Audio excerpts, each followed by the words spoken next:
Hello, everyone. My name is Putty, and welcome to the Christmas edition of Difficult Terrain. I'm joined, as always, by Marshall. Marshall, how you doing? Merry Christmas. Happy I holidays. am merry. Merry Christmas, Happy Holidays. I heard someone.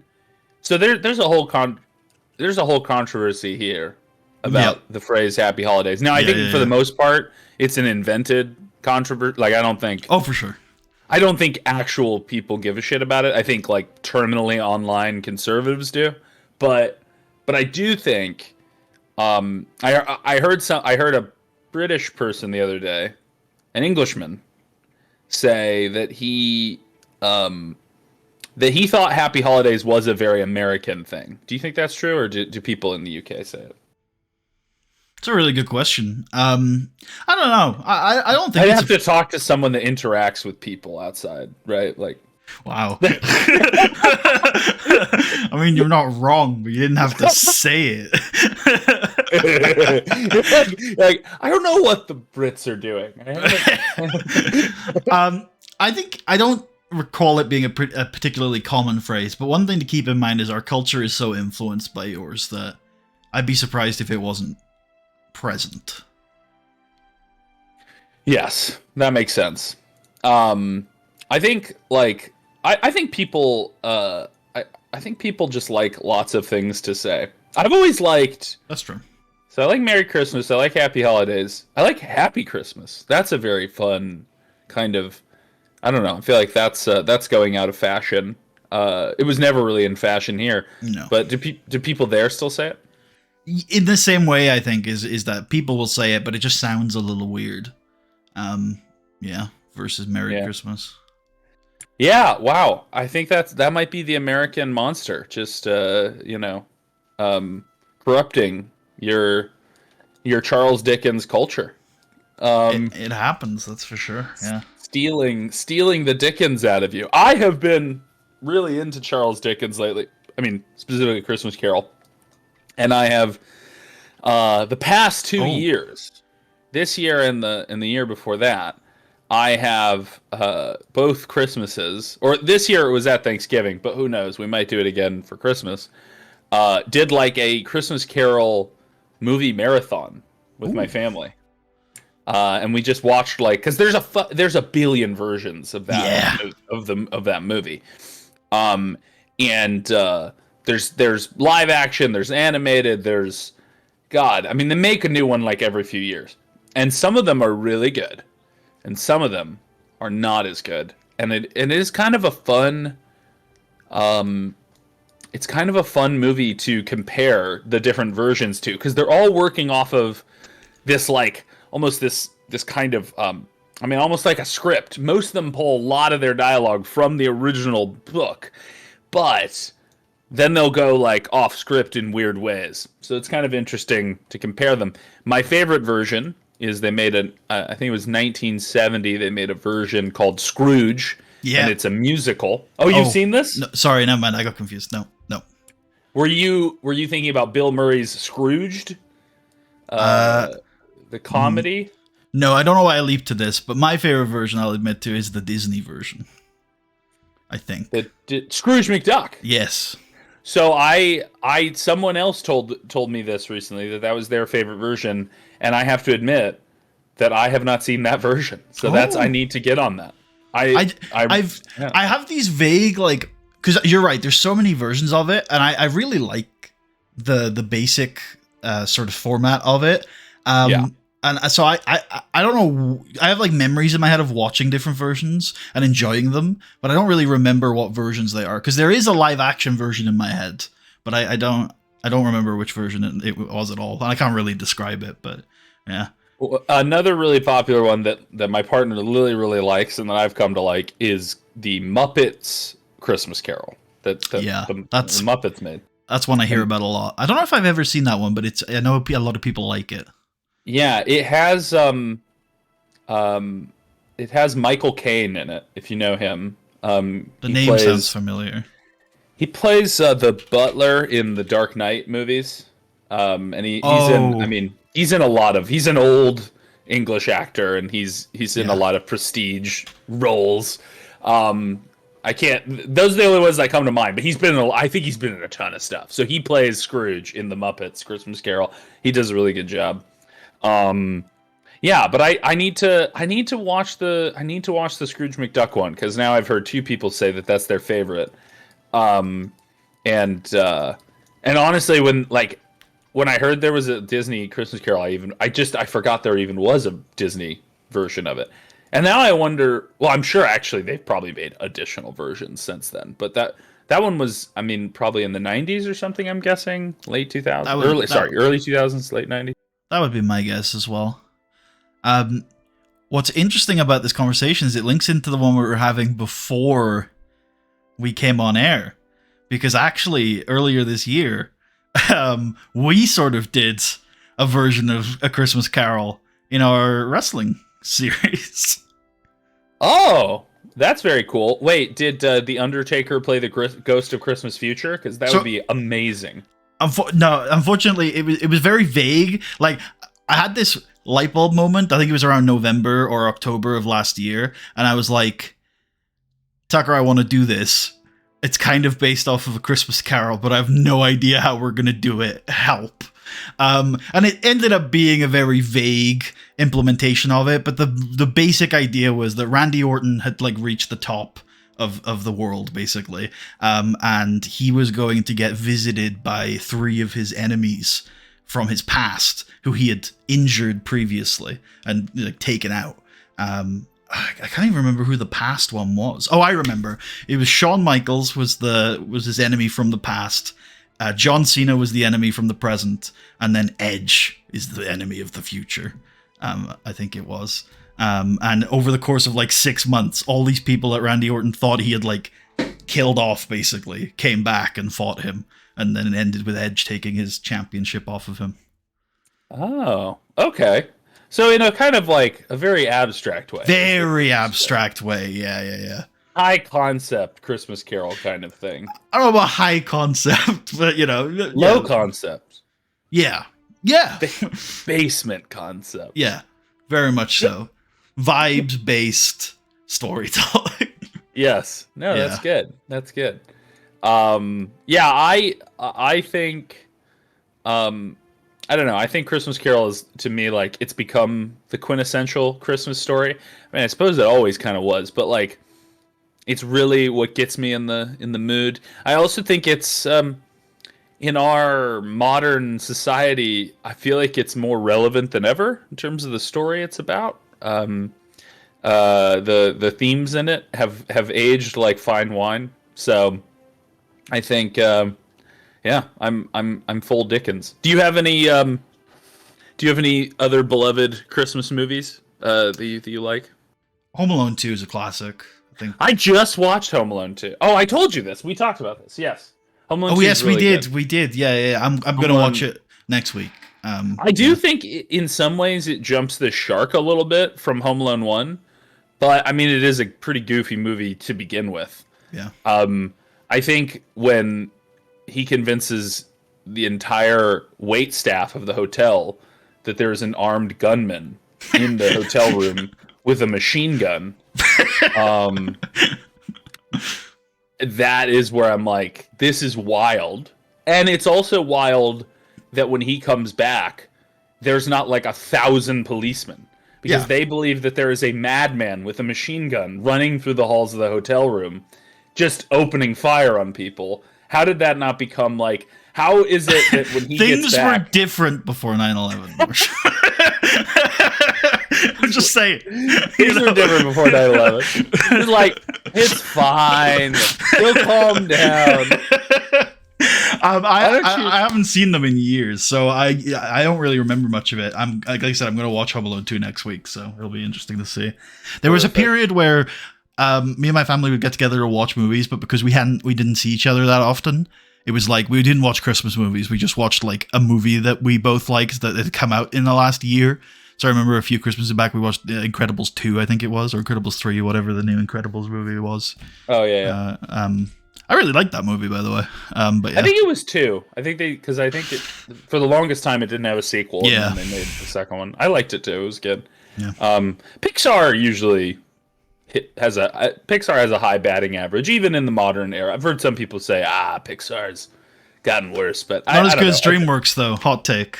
DreamWorks the better animation I studio. know you think this. I know that's your. Because I know your fondness for Kung Fu Panda. One of the greatest animations, animated movies of all time. Well, I definitely. Do you also love Shrek? I forget. Are you a Shrek guy? I like Shrek. I think Shrek 2 is a masterpiece. Shrek 2 is a great, it's a masterpiece of comedy of its, of its age. I also recently, for the first time, watched How to Train Your Dragon. I thought that was a pretty good movie. I haven't seen that, actually. Oh, wow. A professed DreamWorks fanboy. I've heard that that's apparently one of their better movies. But yeah. So I know this is a pretty low-rated movie, but Shark Tale's also DreamWorks, right? Yes, it's so bad. I like Shark Tale. I don't think it's like the great movie or anything. It's not on the same level as Shrek 2 or Kung Fu Panda 1 and 2, but I like Shark Tale. It's a fun watch. To be fair, I think I may have told you this once because I'm certain Shark Tale, we've talked about everything at this point, and I'm sure Shark Tale has come up before at one point. I am biased against that movie in a way that is unfair to the movie, and that is because in the movie they do a full musical performance. If I remember correctly, they do a full musical performance of At the Car Wash. Yes. But like they're washing a whale, I think, or something. That sounds right. Yeah. Which is a kind of cool concept, I will say, because whales always look dirty as shit, and you think, they could really use a scrubbing. That's what I think There's two things that I think redeem Shark Tale. One, the acting performances, even though they're not great, they're all in. They're they're trying. And two, there's some world building there that's actually really cool. I think it's world building. Yeah, there's some world building. But yeah, so I think that I'm biased against it, not because there's anything wrong with that song. I actually think it's a fine song. The problem was when I was in grade school or primary school. I think it was the 4th grade, so I would have been. Fuck, I'm so bad at remembering what age I was at which grade. I was a child. I was a young child. And I, a prepubescent boy, if you will. And I was, I've always been a big singer. I've been in choir for many years. I think you knew this. And I was in our recital, and I had a solo for our 4th grade music recital. And this was the kind of thing where everyone did it. Like, they kind of shoved all the kids in there, even if you weren't into singing. But they took the ones that were good at singing, and they gave, you might get a solo or something. So I had a solo where there was a certain verse where I was, singing it, and no one else was. I was super excited. And the other guy who got a solo, there was a guy and then a girl who also had solos. The other guy that got a solo fucking sang during my solo, too. And it mentally scarred my young childlike brain. I was like, this has been stolen from me. This was my moment. This was everything. At the time, it really seemed like the most important thing in the world to me. Yeah. And so because of that, and the solo was, we were doing that song. Sorry, that was the point of it. I assumed, but you didn't say. Yeah, but I that would be weird if this had to do with a different song. I didn't. I was wondering. Yeah, there were a couple different ways it would go, but the solo was in that song. At the car wash. Okay. Yeah, we were all singing At the Car Wash. We broke it into different parts, and there were 3 solos during the song, and he sang over mine, and I would have just fucked him back and sang over his, but he had already had his solo by the time I got mine. So I couldn't rat fuck him like he rat fucked me. Away with words, an orator. Thank you. To this day, I haven't let go of this. Honestly, if I saw that's a fucked up thing to do. I know. If I saw this, I don't forgive easily. I think if I saw this guy today, I would have words with him to this day. I think it's just, and I remember he was like, oh, sorry, that was my mistake. I'm like, that wasn't your mistake. You did this on purpose. Don't lie to me. No one accidentally sings a solo that you practiced. You must have practiced to sing that part, you oh man, I was so angry. And then the worst, You're most still traumatic angry. part. I'm still angry. Yeah. But I'm really good at getting angry about anything that's happened in my past if I just kind of like put myself in that place. But the most traumatic thing is I went to the teacher. If the academia doesn't work out, you could be like a talk radio host. Oh yeah. Oh, I could really. Oh man. Yes. Oh, easily. I've been told by people I have a good radio voice. I have a good face for radio. I was once told. I assume that's a good thing. But yeah, I the most traumatic thing is I went to my 4th grade teacher or whoever was in charge of this. And I told her, I was like, he stole my fucking song and blah blah. And I was really upset. And she was like, I don't think it's that big of a deal. And I was like, you're a part of this. And I was like, immediately became a conspiracy. Well, you would make a good talk radio host. Yeah. Immediately jumping to conspiracy. Immediately jumping to conspiracy. But when you're in that kind of state, that's fucked up. Yeah, it is fucked up. It's fucked up. And when you're really little like that, like everything seems like it's the biggest thing ever, right? Yeah. And so because of that, that song brings on traumatic memories to this day. And so when I first saw that movie, and probably the first time I saw that movie was not too long after that happened, and I was like, fuck this movie sucks. But I think the main reason people didn't like that movie was the animation was really cheap looking. Like, I remember you're right. The characters, I think specifically, look a little weird. And I'm watching it in years, so maybe when I go back and watch it, it won't hold up as well. But I ended up I thought I liked how like the buildings and the world was animated. There was a sort of aesthetic to it that I liked, but I do remember the characters looking really fucking weird. Well, in many ways, it probably more accurately represents the way the ocean looks in the year 2024 than it did in the year. Because, like, I remember if you watch Finding Nemo, it's a beautiful, colorful, there's all these coral reefs and beautiful things.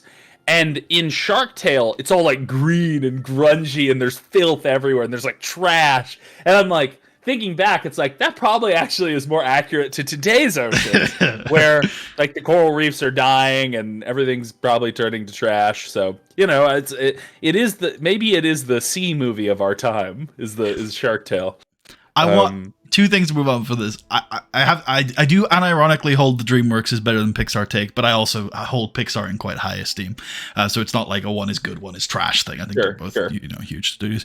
Yeah. I'm curious because I don't remember your take on this. I'm sure we talked about it before. But I unironically think Kung Fu Panda 1 and 2 are some of the best movies ever made. And I'm just curious what your take on those movies is, like in a nutshell, basically. So I actually rewatched Kung Fu Panda 1 recently.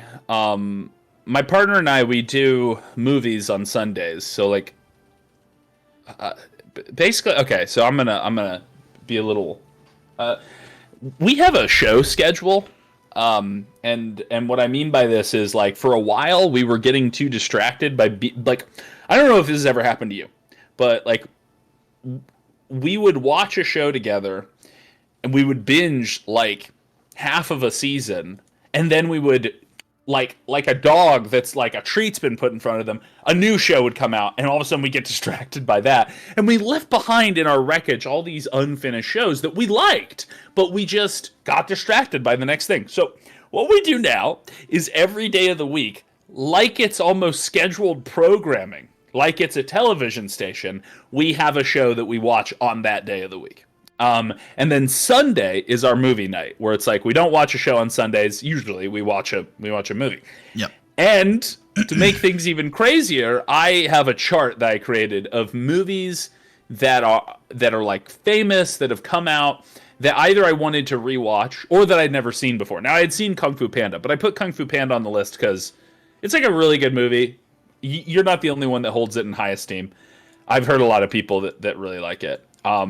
And so I put that on the list because I hadn't seen it since it probably came out. So I rewatched it like 6 months ago, I think, and it's a good movie.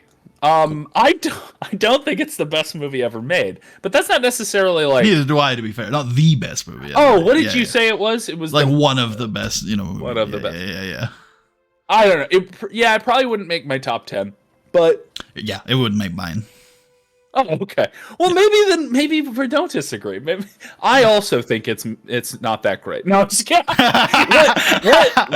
What list would it make for you? Just place it in my head. No, sorry, you misheard me. It would make my top 10. Oh, it Yeah. would. It would make my top 10. Okay, it would make your Actually, top 10. I'm not sure. I'd have to rewatch it in 2 because the thing so 1 I think is better from a story perspective. I just think it's a really I also, tight.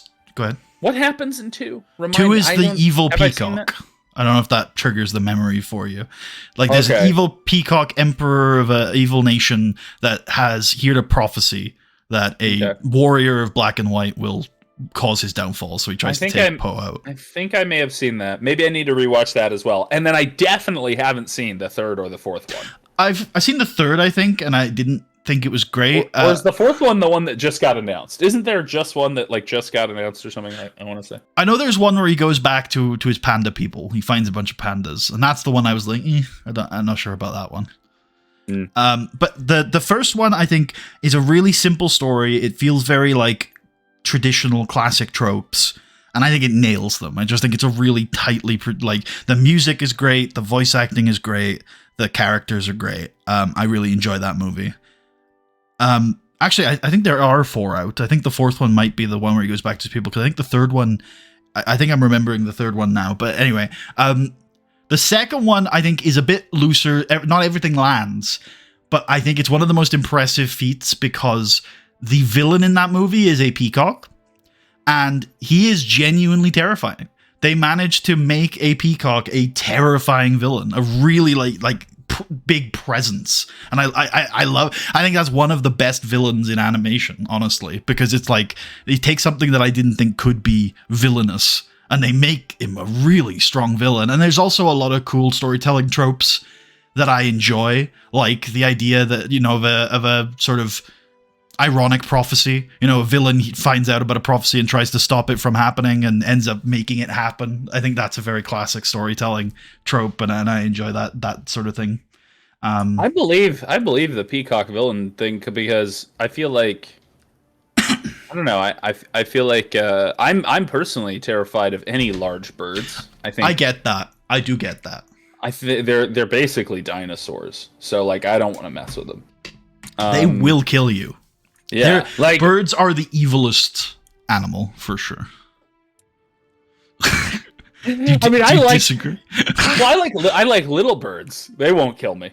Well, no. So here's my argument. The reason why is if you took a little bird and you made it big, it'd fuck you up. I see what you mean. Okay, yeah.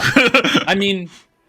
Whereas if you took like a little goldfish and you made it big, I think it might eat me. It might, but only like accidentally. Like it's not coming to fuck you. Like birds have evil intent. I'm coming to fuck you. Like pigeons and seagulls are monsters. They're evil. I like maybe not pigeons. No, I think I'm thinking more seagulls. Seagulls are monsters. Seagulls are rough. Yeah. Seagulls are mean.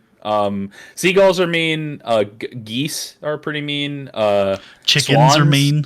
Swans are assholes. Swans are assholes. We had this conversation. Yeah. Ever associated swans with like nice beauty? Because they're dicks. I mean, also they're always covered in shit and weird stuff. Like every time I see them, and like they come up to you and they're like, "Feed me, bitch!" And then if you do anything other than feed them, they start getting aggressive. I'm pretty sure if you feed them, they get aggressive too. They're just assholes. Speaking ducks. Oh. Little ducks, but once again, maybe that's just because they're small. They're little. If they were bigger, would they try to eat me? I don't know. This is a really great question. I'll keep pondering this, but you were saying speaking of eating and feeding small creatures, we ended off last session with a strange sight. You would come across a flowing underground river with jumping fish. And as we finished off last week, one of those fish, as they were jumping in the air, was wrapped by a tentacle and pulled out of view. So before we get started today, why don't you tell people what this campaign's all about in a couple sentences, and then we can get rolling. Yeah, so this is the Admand expedition. Admand here. Admand Honok, son of Madog. He is on a quest to get rich quick. Well, and it's been 17 weeks. Hey! That's quick. That's quick. Okay. That is quick. Imagine it if would you be got quick rich if in you 17 weeks. Are you rich? He's doing well. Okay, What's all rich? right. What's rich? You tell me. I don't know. But he has many times over multiplied his net worth. Many times over in the last few weeks. These kinds of returns would be unheard of in the financial circles, right? Okay. Like yeah. This is crazy returns on investment. You know, 1,000, adventuring 2,000 is a profitable gig if you can survive. If you can survive. And we haven't even talked about what we're gonna do with the money from our friend that died. It just got even more profitable. Oh shit! Yeah. Shit. Poor Kratz. Poor Kratz. Thoughts and prayers. Thoughts and prayers. Okay, so I think that so I think that we're trying to get money. We're going to eventually, our goal is to raid Mithril Hall, which is this massive dwarven hold that was besieged by a dragon and an army and fell, and is, as far as anyone knows, is likely either completely abandoned or filled with nasty monsters. It's unlikely to have any dwarves left of any shape or form. And before we can go there, we're proving ourselves by raiding a fortress called Kundrakar that was built by one Durgadin. And this Durgadin, well, I haven't seen him so far. So I don't know. Yeah, I think he's dead. But interestingly enough, we haven't found his body. We haven't yet found his body. And we still want to know who the lord of the land is. What's the Baron? Title? The Baron. Is the Baron an undead Durgadin? Or would he even need to be undead? I suppose dwarves live a long time, so probably wouldn't need to be undead. He could just be an old dwarf. He could be, though. He could be undead. He could be undead too. He could be undead. Yeah. But he's like, okay, looking at the thing that says Durgadin's undead, is like, hey, it's not crazy for him to be undead. Yeah, I mean, it wouldn't be impossible. He could be a vampire. Just looking at the Durgadin the vampire stat block, and I'm like, I don't know, that's a little far fetched. No, a vampire. Dwarves can't be vampires. All right.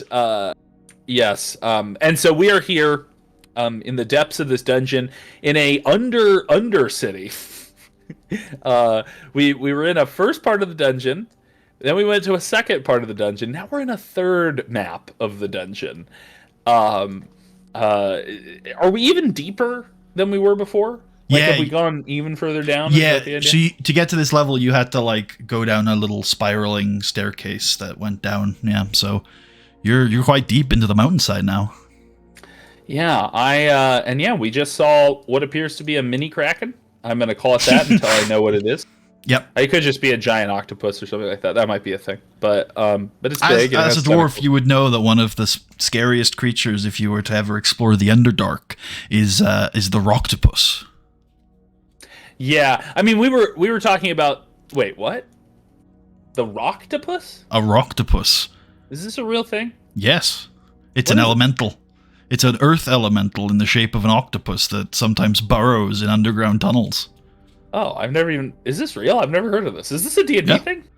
I don't remember if it's a D&D thing or if it was just from one of my campaigns, but they definitely exist in my worlds. Oh, Jesus, that's terrifying. Yeah. All right, never go to the Underdark.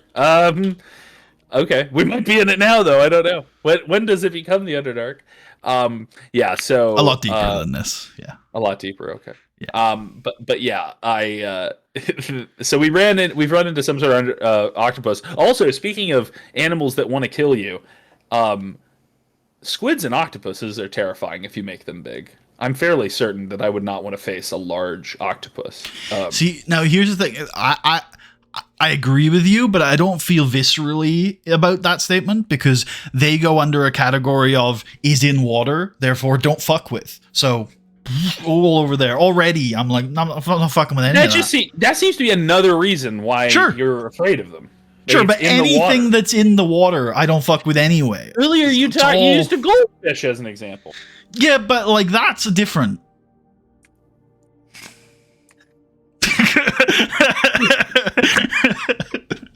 Anyway, this is where Putty admits that he's been killing all his goldfish by not keeping them in water. It's like, why don't they survive? Why do you leave me? You just have a massive pet cemetery filled with goldfish. Okay. Every time I take them out of the bag and put them on the sand, and they just die.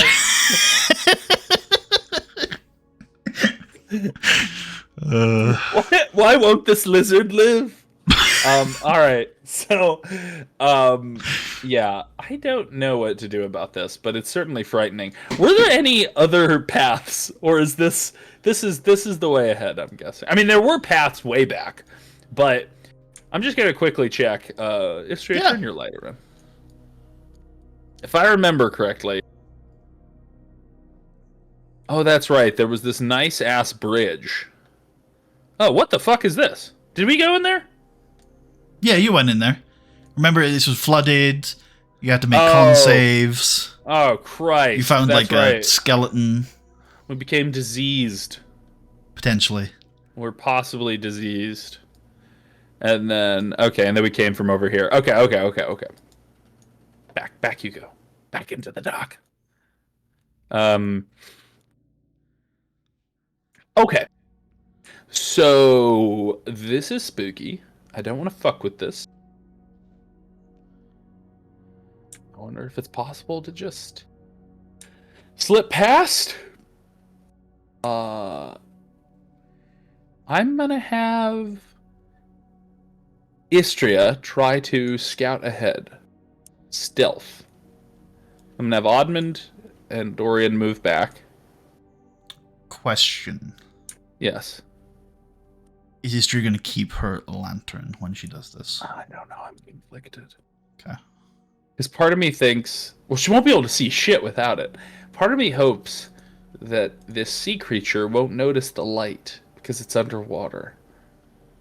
Unless, of course, they point the light into the water. Before I proceed, I've just remembered something. Between sessions, I went through, if you go to the player handout section of your journal, in Creatures and Monsters and in Scenes and Locations, there are a few extras that I forgot to show you that you will have seen, just if you ever want to browse them. They are there. Area 3. Ooh! That was the rope bridge. Yeah. Hey, Area 10! Oh yeah, you already showed me that. Yeah, some of them I would have shown you already. Great Ulf. I remember his... Oh, it's a cute dog, though. It looks like a German Shepherd. It's a dire wolf. Orc, standard orc, like it. How dare you? Orog. Sturge. Dude, sturges look fucking weird. They're like a bat crossed with a mosquito crossed with a moth. I don't know. They're fucked up looking. I don't like them. No, they don't like you. Yeah, well, certainly not. I've genocided like a whole colony of them at this point. Yeah. All right, so I'm gonna just fucking try it. Istria's gonna come up with the lantern, not pointing it into the water. Fuck! I'm so nervous. Ah! Okay. And I look to see what I can see in here. Okay.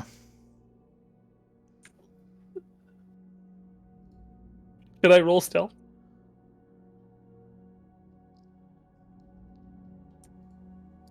You'd be sneaking. Mm-hmm. Give me a sec. I'm thinking. You're like, does she immediately get grabbed by the tentacle, or does she get grabbed when she takes another step, is the question.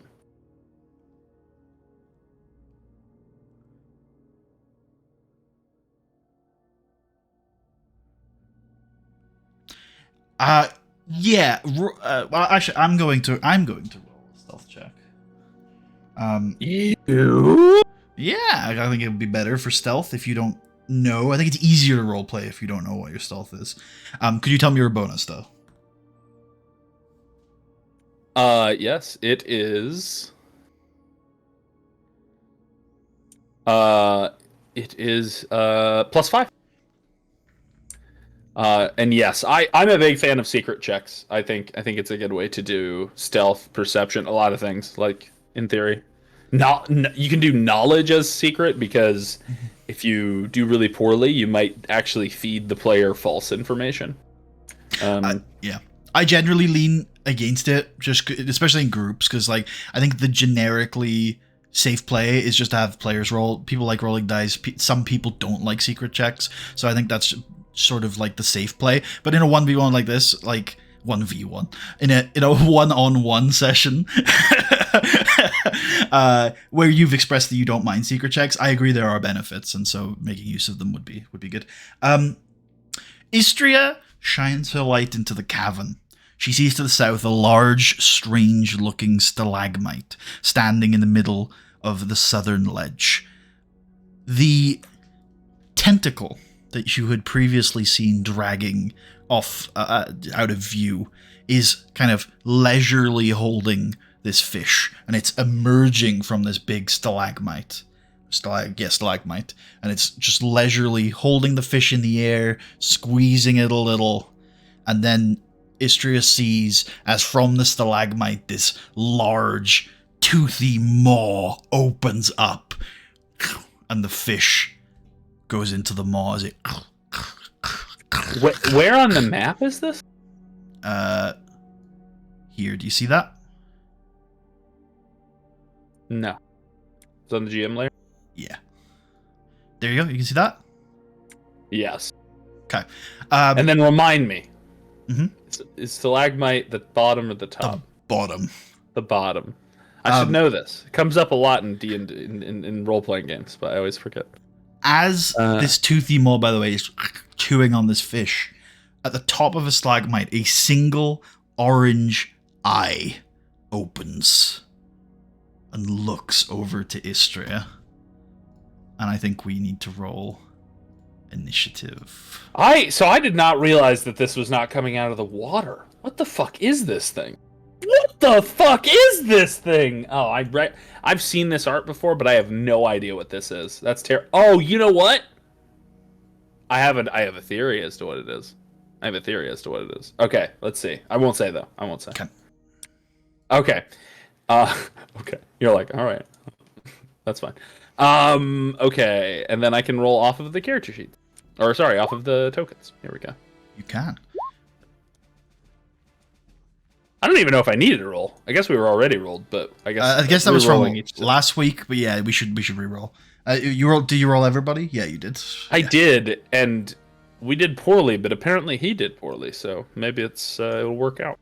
They did, yeah. So it is Dorian's turn first. I don't know. We could probably just skip Dorian's turn, right? Because I feel like we're dealing with split second stuff here, so it's probably best to start with Istria because at the moment there'd be no reason for Dorian to act, right? Up to you though. Yeah, I guess. Yeah, it's up to, yeah, I mean if there's no indication that anything's happened yet. Yeah. Okay. I think it's best to start with Istria because she's locked eyes with this creature's singular eyeball. Yeah, I mean, nothing's really happened yet. Yeah, I mean, I think she assumes it's gonna murder us, so she's going to shoot a hand crossbow at it. Oh, okay. Fuck. That's gonna miss. That's a bad one right off the bat. She is going to move down here and say, "There is a massive creature." And she's gonna go deal with it, Admand. and stands here, and that's her turn. Okay, Admand. Hey. So that is 15 feet to move past her, and 20 feet 25 feet.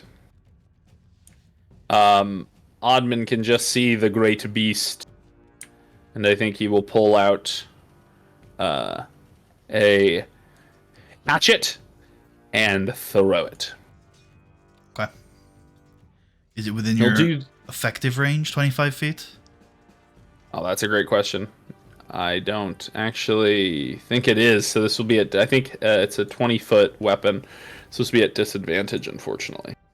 All right.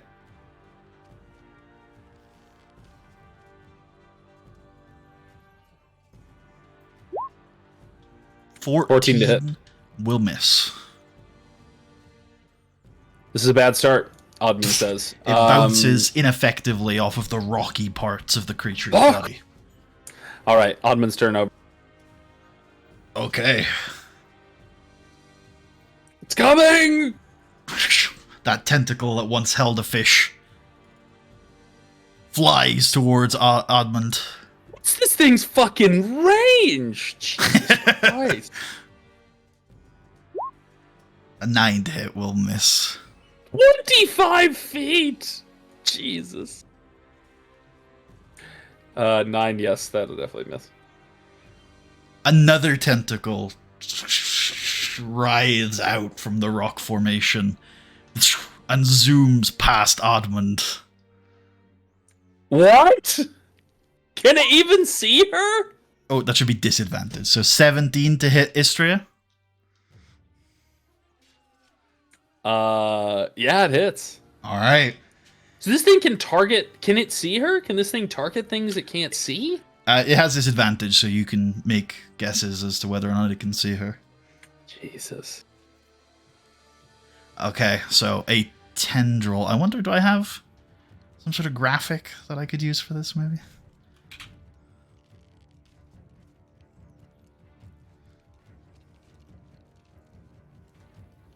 Nah. Alright. I'll just draw one. Yep. Okay. And then it doesn't know Dorian's there, so it's not going to do anything against Dorian. And yet it could have. Interesting. Oh no. Wasn't that good? So next it is going to pull Istria towards it. Yeah, Admand's definitely in the way there. So I think...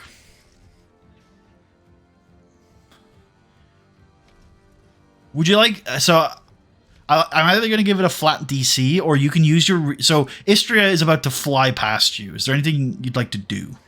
Could Admand just grab hold of the tentacle? And... The tentacle? Or Istria, as she comes to him, I'm trying to think of what would be better. Is either I could grab the tentacle and like wrench it, or I could grab her and wrench her out of the tentacle. Could I grab her as a reaction? I'll give you a reaction to do that, yeah. And it would be it's an athletics check.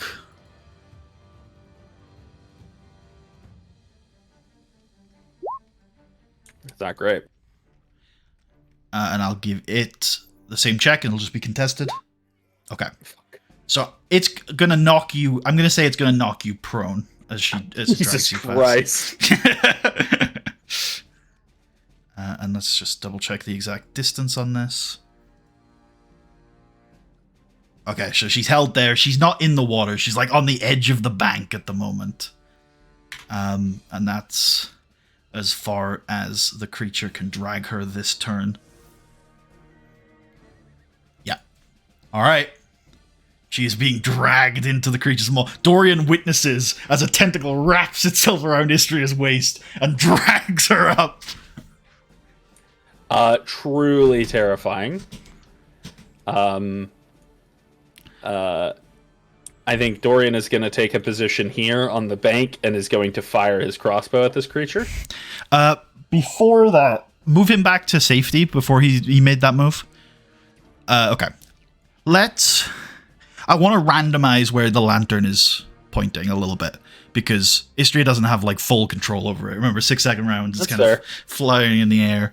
But I think it's likely because she's going to be influencing it, and I assume, you tell me if I'm wrong, that she's going to be trying to point it at the creature.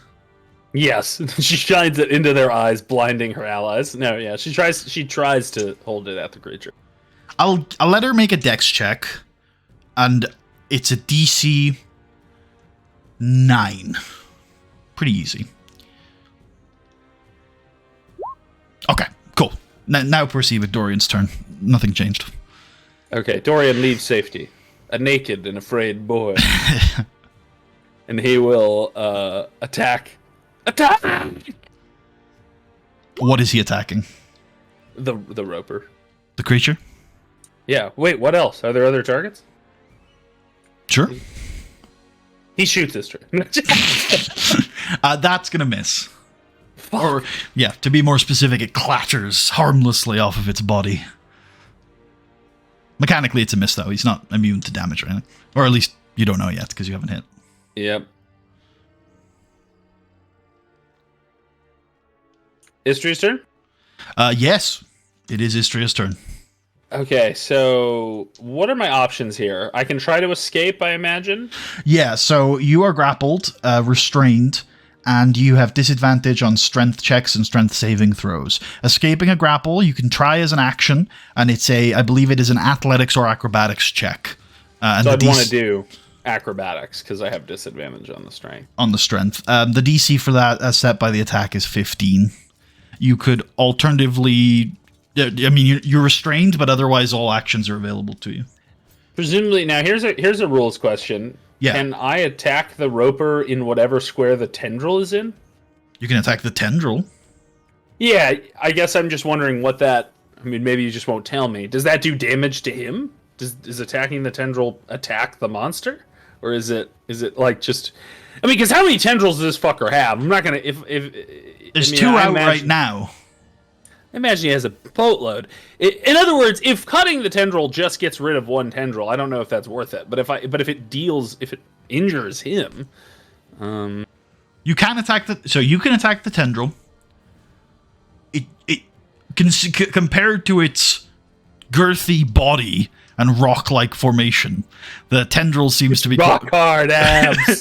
The tendril seems to be quite a small portion of itself. I find it difficult to go any further than that. I demand you do. No, what is escaping the grapple an action? Yes. Or attempting to escape a grapple is an action. Fuck. Oh, no, yeah, I'm, fuck. Oh, Jesus. Oh, here's another good question. Yeah. Can Istria assist? Well, no. I don't even know what I'm saying. Oh yeah, actually no. I mean, the assist action is available to her. Can Istria assist or aid on an attack even though she's not next to the roper because she is next to the roper's tendril? Does that make sense? Yes, it does. She could assist an attack against the tendril. Yeah, but that just doesn't seem... All right, I'm just going to have her escape. I'm going to have her try to escape. Yep. Acrobatics DC 15. Acrobatic.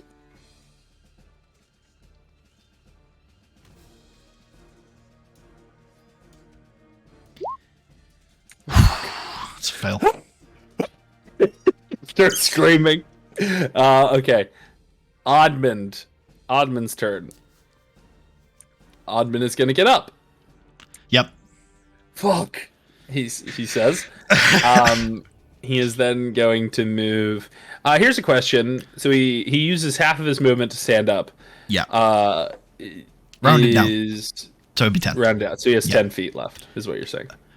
No, he uses 10 round. He uses 10. So he's 15 left. How deep does this water look, by the way? The the light is shining on it, so I feel like you'd get a good look. He would definitely move here in any case. So he moves 10 feet up. He's right next to it. You just quickly double check for you.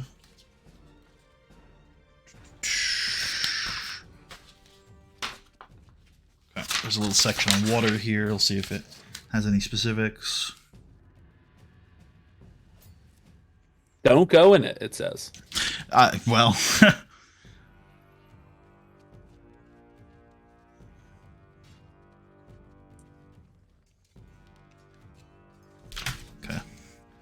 I'll just double check general features, and if I don't see it, I'll make my own decision.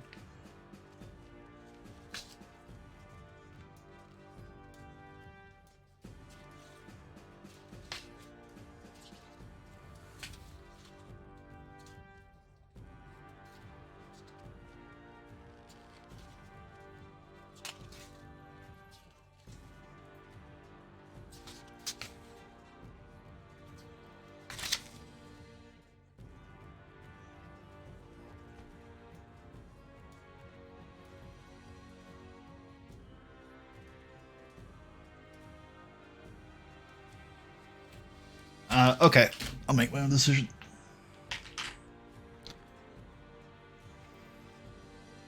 Water's shining on it. Do you want to make a bonus action perception check to get an? Yeah, I'd have to have a bonus action perception check if you wanted to get the answer to that question. Yeah, sure. Cool. Yeah, it's deeper. You can't quite see the bottom, but it's definitely deeper than you are tall. Okay, that seems bad. It's also very fast flowing. I should mention that. That is good to know. Okay, I have an idea.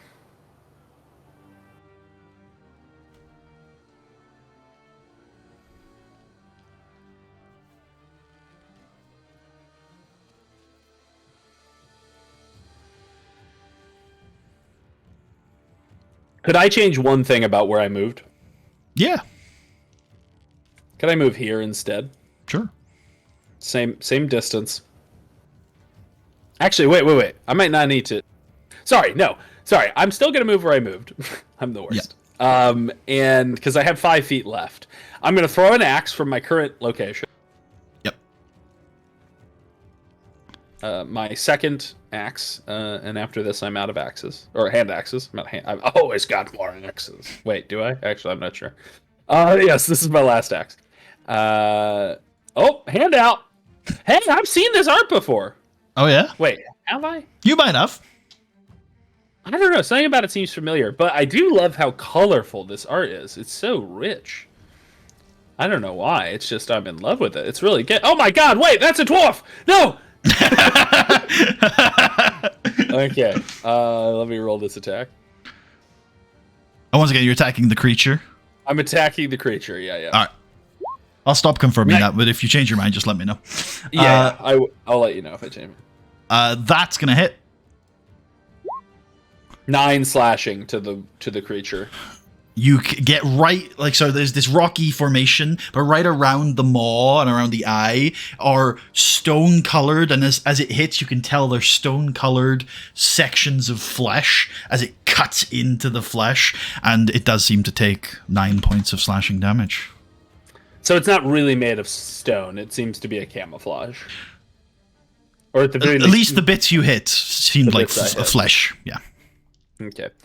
Then with his last 5 feet of movement, he is going to move up 5 feet. And that is his turn. Cool. The creature uses that tentacle that it had for the fish to try to grab out at Admand. Fuck you, man. This ain't cool. Alright. I assume a 22 hits. It does.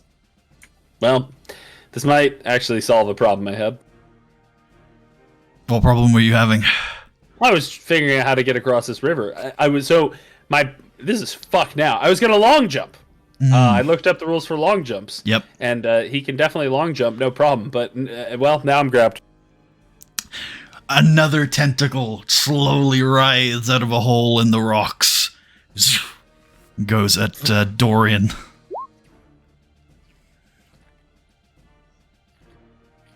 That hits. So we're not taking damage, I just Nope. realized. We're just being grabbed. Okay. Yes. And once again, all at once, each of the 3 tentacles pulls the 3 of you in. 1, 2, 3. Yep, that's enough distance. This is not good. And put you there. Okay.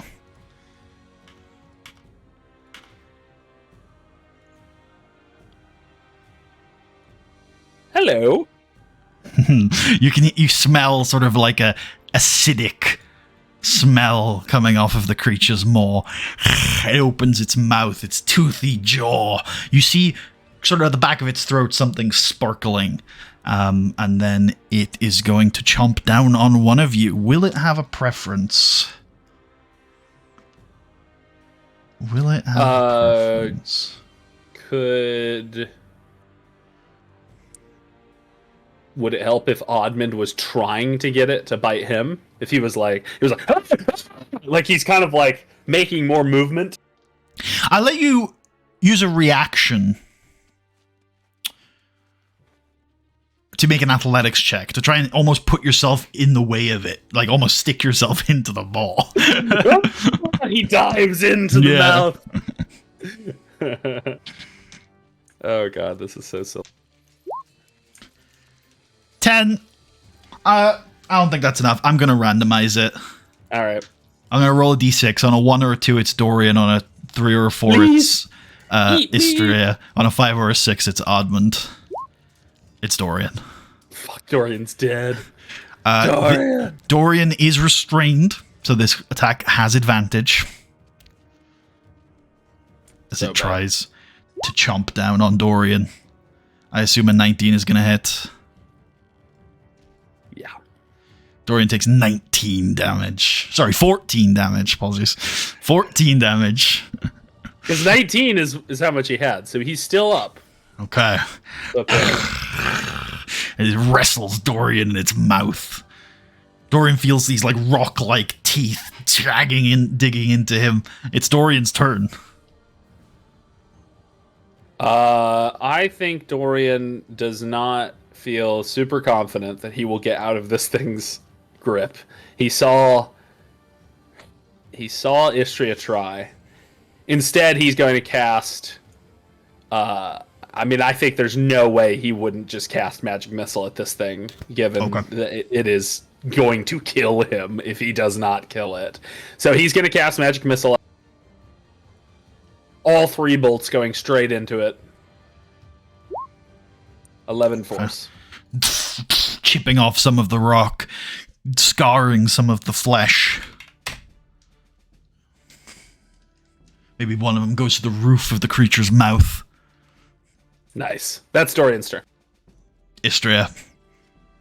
Istria is going to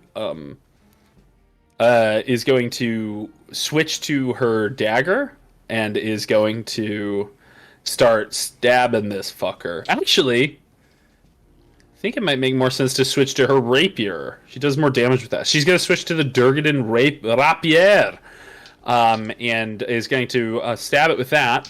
Here we go. Disadvantage because she's restrained.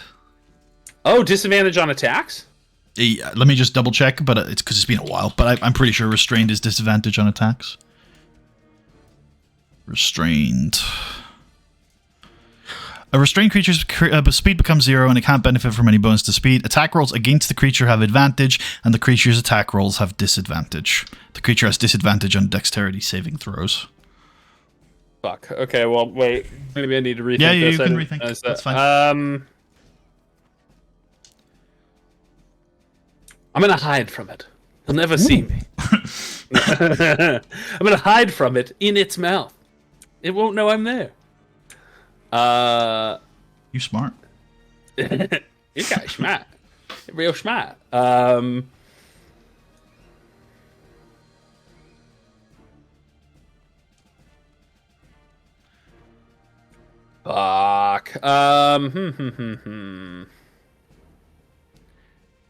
Okay. Actually, I think what Istria is going to do is going to use helpful, bonus action, aid Admand. Or just aid the next person to attack it, which will overcome the disadvantage. And then Istria is going to use her action to try to escape again. Okay. Acrobatics. Fuck. Oh, that's so unlucky. That is so unlucky. She's stuck. Okay. All right, Admand. This would be terrifying if this happened to you.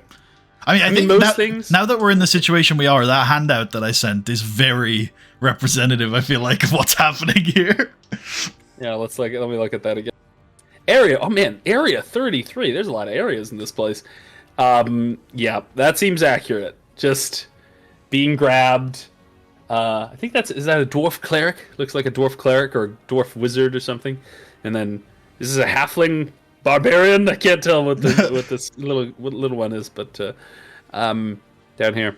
Oh, if only we had a halfling barbarian in the party.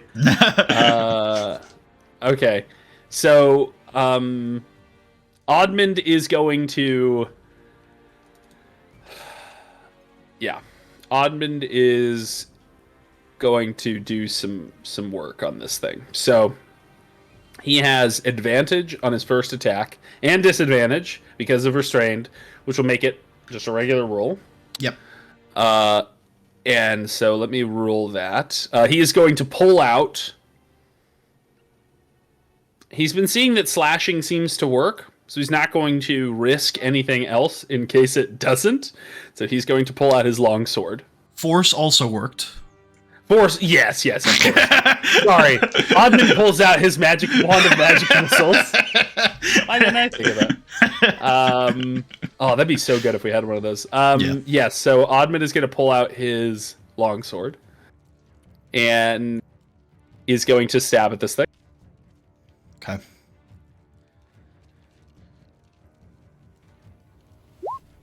That hits. Yes. Okay. Oh, that's a min roll. God damn. You cut into its mouth, carving some more of the flesh as blood begins to seep down. Admand is then going to action surge. Ooh, okay. And use inspiration to give another regular attack on the second attack. Yep. And I think in this case, the inspiration that he's digging for is that he doesn't want to lose someone else. He's like, I have to kill this thing, and I have to kill it quickly before it kills little Dorian, little baby D. And so he's going to slash at it again. Yes. That hits. Oh, man. Better. Slightly better. Rolls. 8 slashing. All right, it is very clearly bloodied at this point. You are slowly but surely cutting deep into this creature. Its flesh cutting away, but it is not dead. Is that the end of your turn? That's the end of my turn. All right. I'm going to make a roll here, because it's. I don't think it's a secret. Its intention is to eat Dorian, and it's already got a taste for Dorian, so it makes sense for it to continue attacking Dorian, but you've done a lot of damage to it this turn, and it's not exactly the smartest creature in the world. So I'm going to make a whiz check, and if it rolls 12 or lower, if it rolls 12 or lower, so DC 13, it's going to attack Admand. So 13 or higher, and it attacks Dorian still. All right, it's going to continue eating Dorian. Dorian's fucked. So here it is. Here's the attack. Ooh.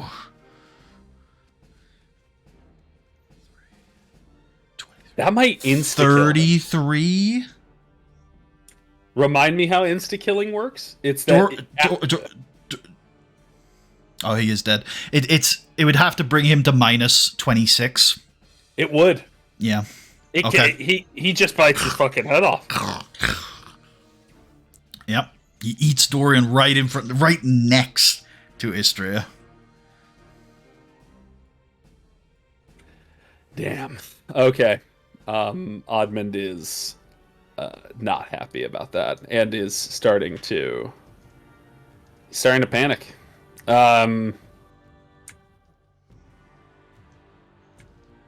Istria, I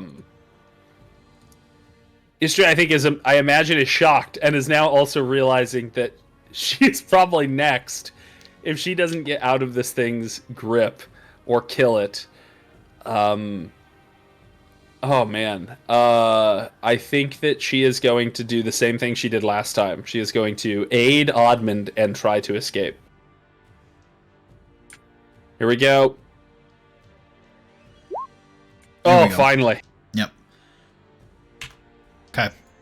No longer restrained. Your speed is back to its full amount. Wow. Wow.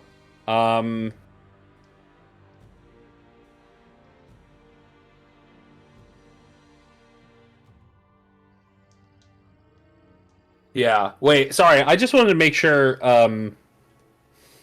yeah, wow. So I hadn't actually run the calculation. It just seemed like a big number. So I think it did 2 more damage than it needed to kill Dorian. I think you're right. 33 and it needed to do 31. Yeah. Yeah, okay. That's terrible. Okay. Wow. I don't remember the last time I lost someone to insta death, massive damage, but that's terrible. Okay. Istria is free. Istria has used a bonus action. And her action. And her action. I probably want to get her the fuck out of here. But how? I can't use long jump. There's not enough space. Well, I to get a running jump. Oh wait, there's 5 feet here. There's another issue you might want to consider rather than just the logistics of her moving.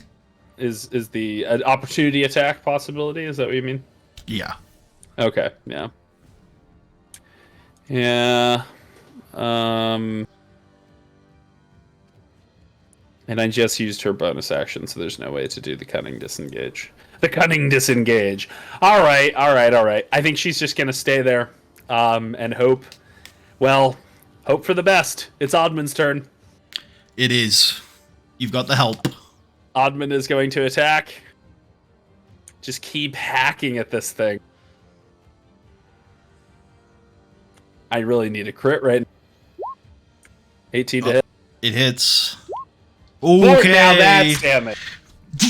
You stab right into it and slash up as bits of rock fall out, bits of flesh, blood spurting across the platform.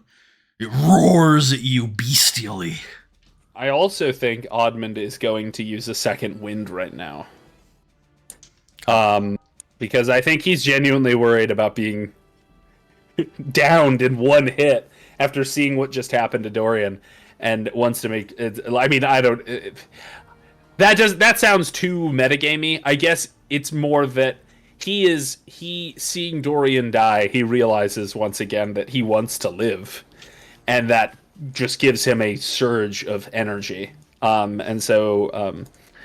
Yeah, let me just roll that. I think it's a D10 plus his level, right? Yeah. Did I not set it up for you to... Hold on. Oh, maybe you did. What do I click? Let me just double check. Oh, I haven't set it up for you. I'll do that, but after this session. So you can go ahead and just manually roll it. It would be D10 plus 4. Oh! The rolls have been awful for you in this encounter.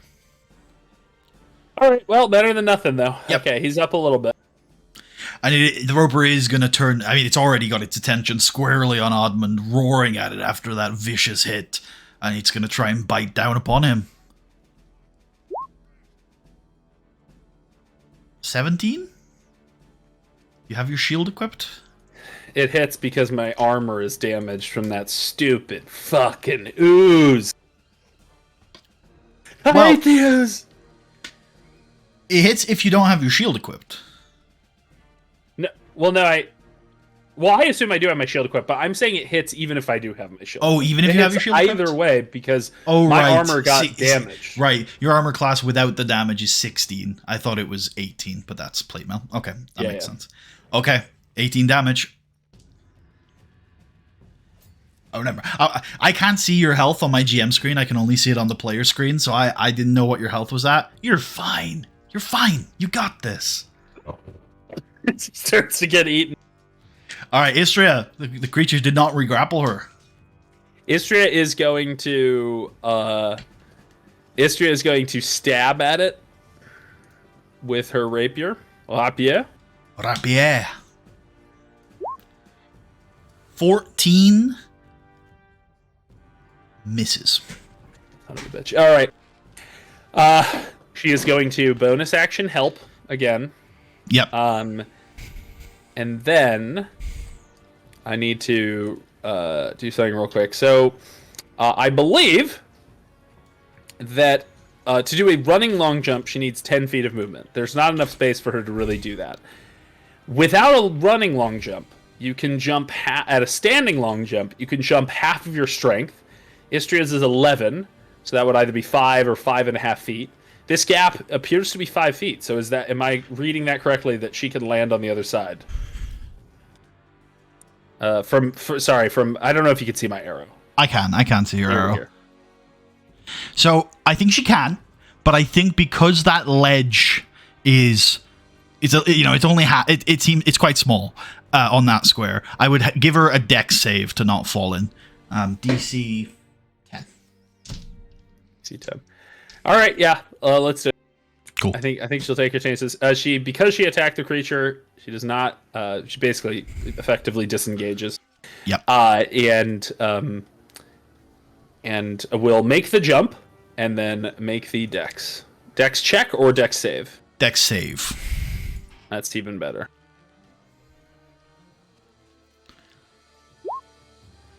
Just made it. She teeters. She feels herself almost falling into the fast-running river behind her, but then she gains her balance. So that's 10 feet of movement used. 10 feet of movement.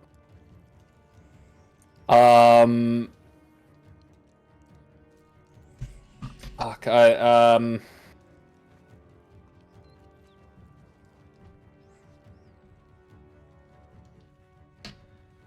trying to think what I want her to do. Quickly point it back here. 15, 20, 25.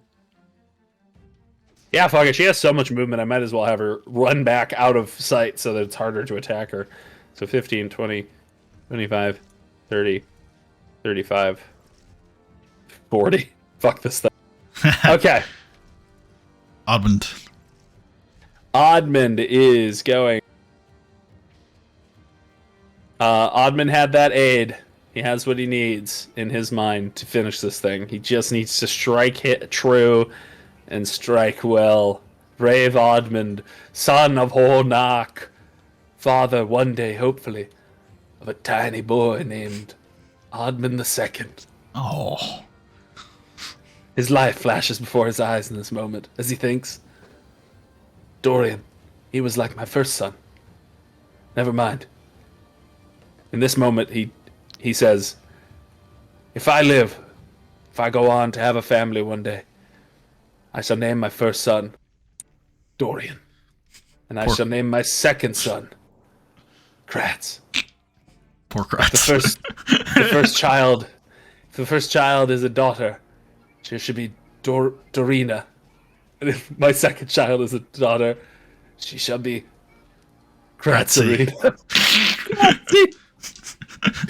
Okay. Stirring speech, the Roper says that. It's all good. This goes through his head. Yeah. Okay, he attacked. Oh! Yep, pierce right through that orange eyeball. Yeah, you pierce right through that orange eyeball. Kind of slash around in there.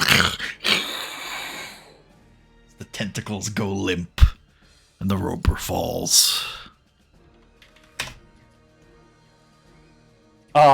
Yeah, I mean, Istria, or Admand, well, I guess Istria probably comes back hearing that, the telltale sign of Admand getting a kill, and Admand immediately, grimly begins to pull Dorian's body, like, out, whatever's left, out of his mouth. Is it just gone? He just got absolutely... A lot of teeth in there. Yeah. Just got turned to goo?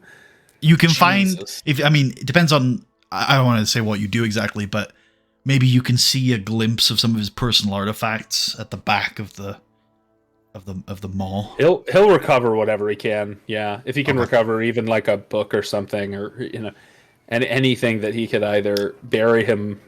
I don't know, somehow anything of his. Do you have what? Do you have any notes of what he was carrying? No, not particularly. Other than he definitely would have a light crossbow, a dagger, a spell book, his clothing. I assume. I think it's up to you whether he had his pay. So he's already the first time he got paid. I think it's up to you whether he kept that at his apartment back in Mirabar or whether it was on him. Let's say the 20. Between spending it and saving it, the 25% of it was on him. Okay. Cool. Yeah. The dagger is intact if you care to get that. Sure. He'll grab it. Roll me a d20.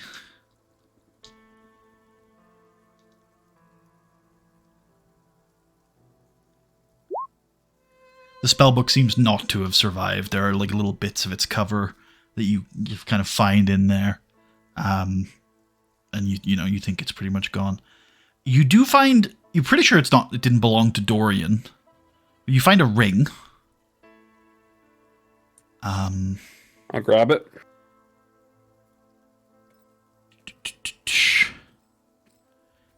And you find 6 gemstones.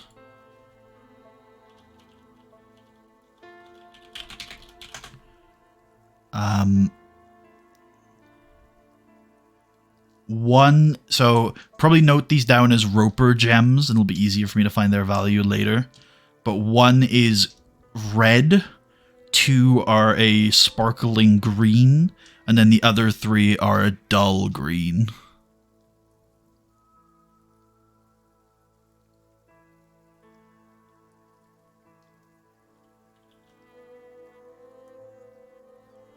The ring is golden in color, and shines quite brightly, despite being in the gullet of a roper for some time. And it has a series of runes carved upon it. What color did you say it was? Golden.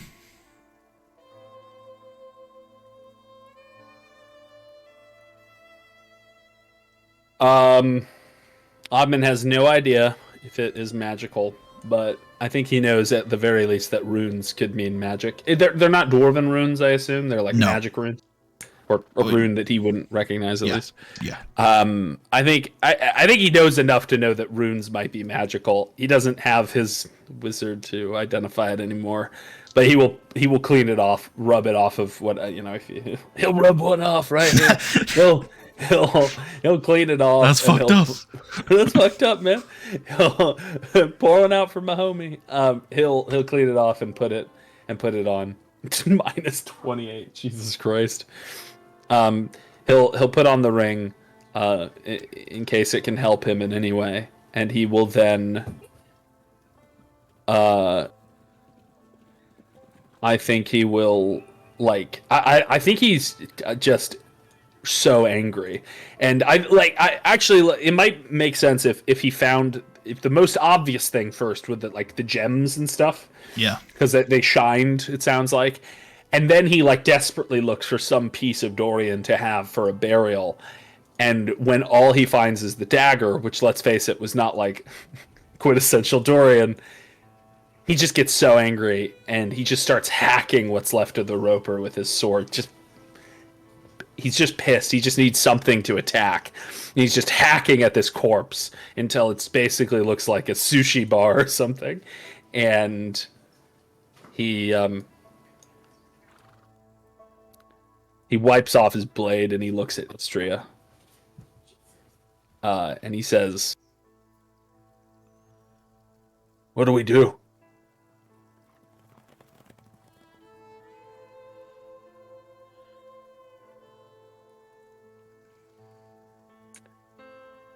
Have I failed them? They knew what they were signing up for, Admand. We all did.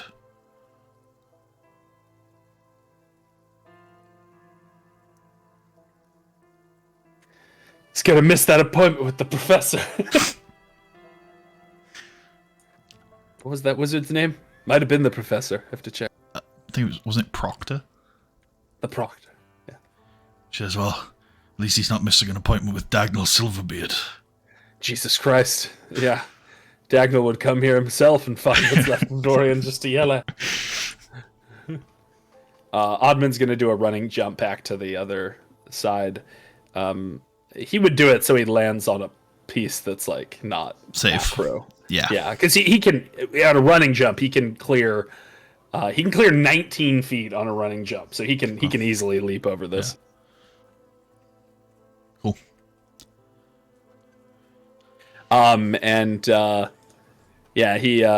He comes back over and he's like,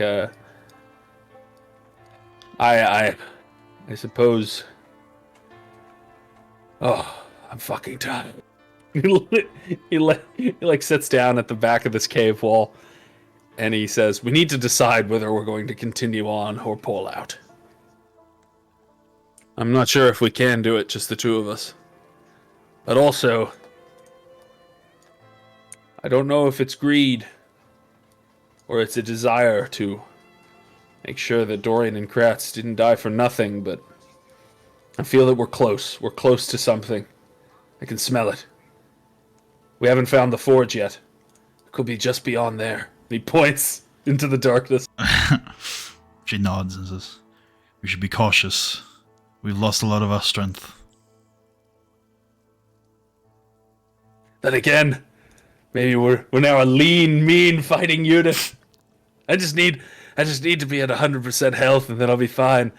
What? That's probably fine since I don't have any fucking hit dice left. Admand, we've already achieved so much. If we want to press on a little further, then we can, but we should be careful.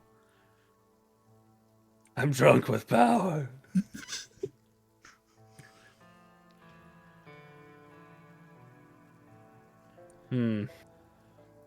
She motions towards the roper. There are dangers here that could cost us our lives. There's no shame in retreat. I drank the potion of invisibility, the potion of water breathing, and all 3 vials of alchemist's fire. She starts swimming through the fast-running water. An invisible dwarven torpedo. I wouldn't swim because I'm wearing my armor. I just sink to the bottom and walk along the bottom of it. And eventually explode with alchemist's fire. Yeah, I fucking come out on the other side and just start hacking people to death. Hello, we're the friendly people that live at the back of the dungeon. Oh my god! Sweet Jesus! You are right, of course. You're still in decent shape.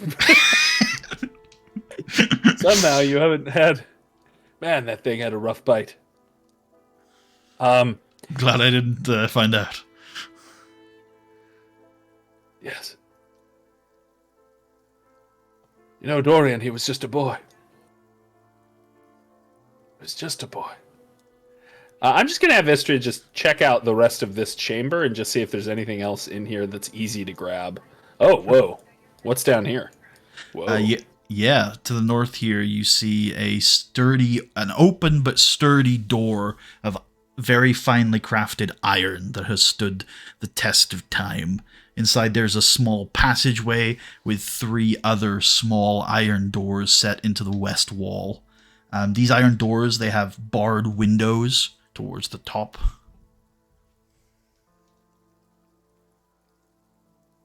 Could be a prison of some sort.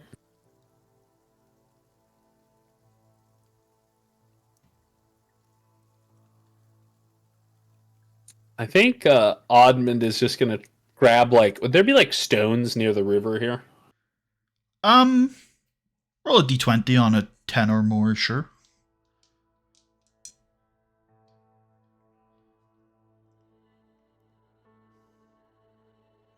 Is that one? I rolled a 1. Oh, okay.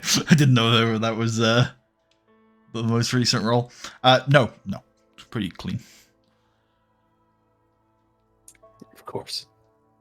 That's just fucking typical, isn't it? Admand would have collected his hand axes back from the creature. Sure. Admand is going to. I think he would just take a torch out. He would light it. Okay. And he's just going to toss it down that hallway to see if it stirs up anything. He just says, "Get ready to run."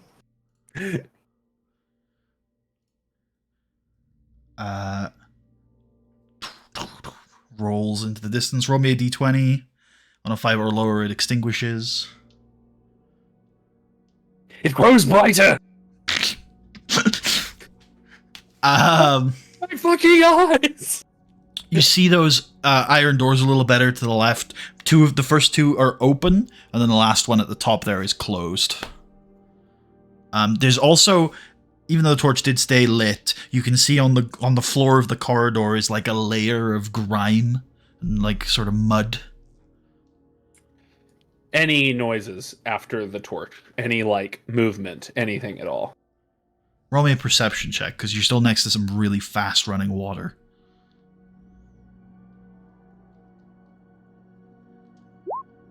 Okay, you hear the water, you hear the howling wind. There's no noises coming from the corridor to the north.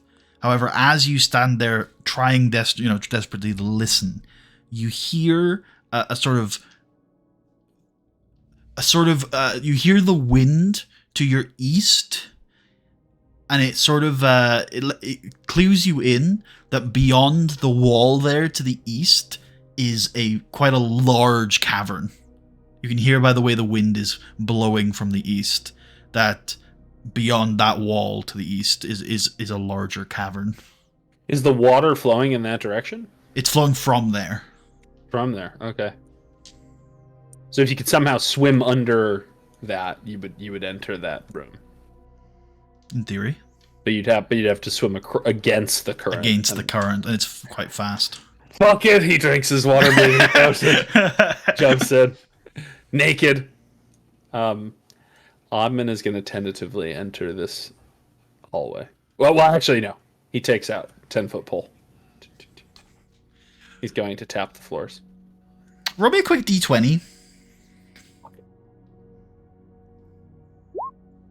Okay, yeah, you tap the floor, you're kind of scraping away at the kind of layer of muck there as you're doing that. I get diseased! You don't, nothing activates or happens from the pole testing. What was the fucking roll for? Don't worry about it. Maybe I was just anything in these rooms? Old stains of blood are in here. And then there's still that thick kind of layer of grime. Maybe a few small bones lying around.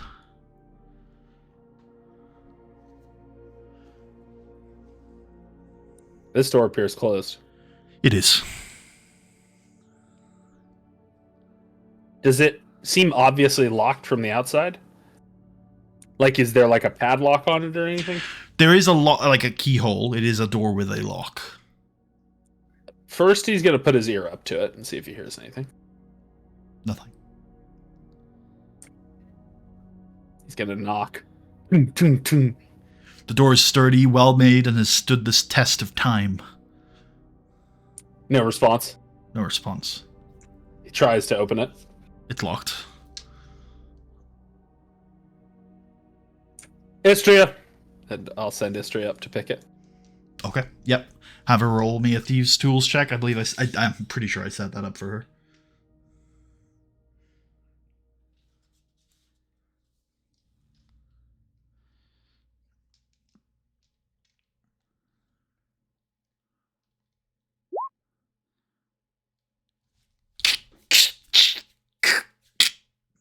Nothing. She shakes her head at you. Does that just mean it's beyond her? Like, she can't get this one? Yeah. Okay. Does Admand think he can break it open with a hammer? I'm going to give you an interpretation, and you can tell me whether or not it seems right to you. This is a dwarven maid. You've said that you think this might be a prison cell. I feel like Admand would have respect for dwarven craftsmanship to think that it's probably pretty tough. Yeah. All right, we leave it alone then. Okay. He'll give a quick pass into these rooms, make sure there's nothing interesting in them. Roll a perception check.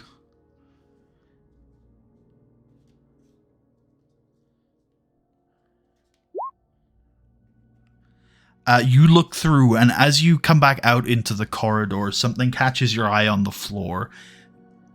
Exposed by your 10-foot pole, little edge of something shiny, caked in grime on the floor.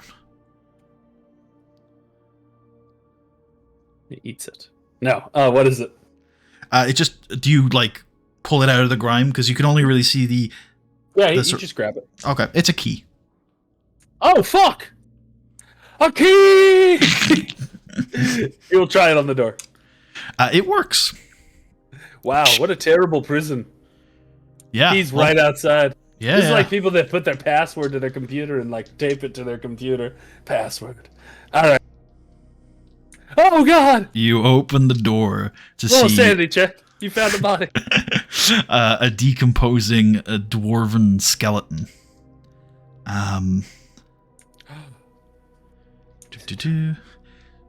You see, a dwarven skeleton with heavily rusted to a basically unusable state plate mail on them. But even though it's rusted, you can kind of tell by its craftsmanship and its markings that this was well-crafted armor that was given to somebody in a position of authority or power. There's something to this plate mail that looks like, okay, this is for someone important. But it's heavily rusted beyond usability. Yeah, it's a dwarven. So it could be Durgaden because it's so valuable. He'll search the body, see if there's anything on him. You find a keychain with 4 keys on it. Oh shit. Yeah, and a small silk purse that has 8 platinum pieces in it.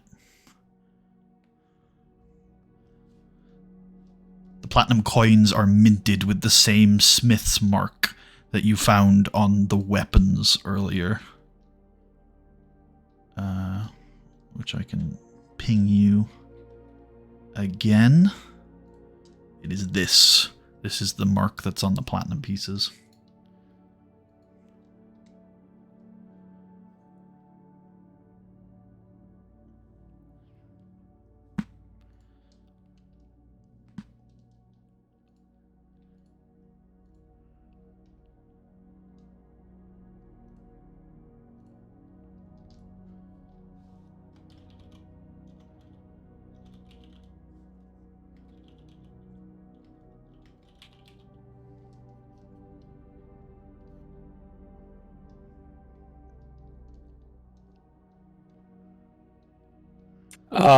Okay. Can you roll me a perception check, by the way, while you're looking through over the corpse? Or yeah, the skeleton. Yeah. Cool. Absolutely. I think that's probably good enough for Admand. From the armor, from the body shape, this dwarf appears to have been female. Oh, okay. Okay. Good to know. So probably not Durgaden. But someone important. Maybe Durgaden's wife. Maybe Durgaden's shield maiden. Okay. So the platinum, the keys, that was it, right? That was... Yeah. Okay. He just is like, it's such a shame that this plate mail was allowed to rust. So nice. It would have been so nice in its heyday. I don't imagine it would even make sense to rescue it. Like repairing this would not be feasible. It sounds like. It would probably cost as much as making a new suit of plate mail. Yeah, it would just be for sentimental reasons, or maybe you could find a collector to which it is profitable to restore it and then sell to. But yeah, it would be quite the project. I think he kind of, maybe has a moment of silence for the dwarf who died alone in a cage, most likely, and then walks out. Says, found platinum and I found keys. Don't know what the keys go to. We haven't found many locked doors. Wait! Actually, we may have. We busted open some doors, but I think it was because they were waterlogged. Anyway. Let's at least go back down. I think we've reached a dead end. Unless, of course, we want to swim. She looks at you with a bewildered expression. I'll be right here waiting if you do. Alright. Drinks all the potions. Do you pick up the torch? Ah, yeah, sure. He'd pick it up and put it out. Cool.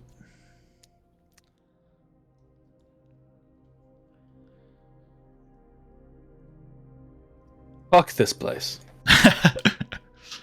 In a good way, right? No.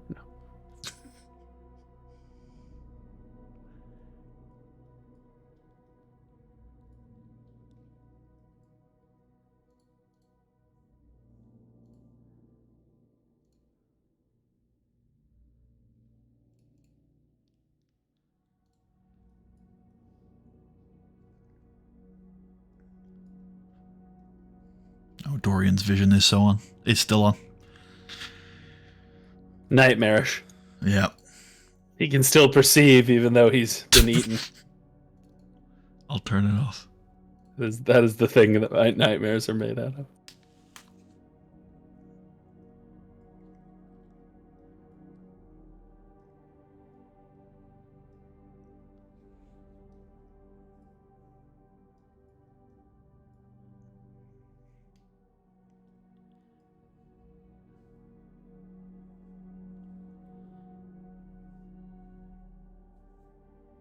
The water, where is it flowing? Is it flowing down here? Yeah. So this is flowing down. I don't know if I'm in the right layer. I think I am. You can see that, right? Yeah, I can. Yeah, so this is flowing, and then this is flowing in this direction as well, and they meet here and flow down there.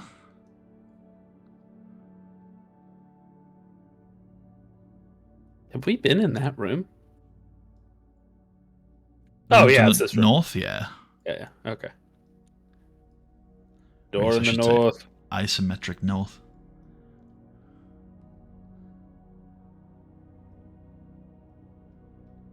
Oh, wait, no, that's actually north. No, there's a compass on this map.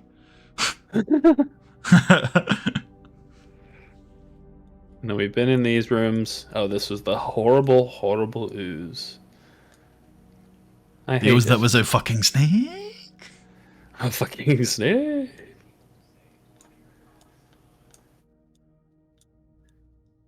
And we shall go back up the stairs. Okay. Let me fix that. Because where 3 descended, only 2 will ascend.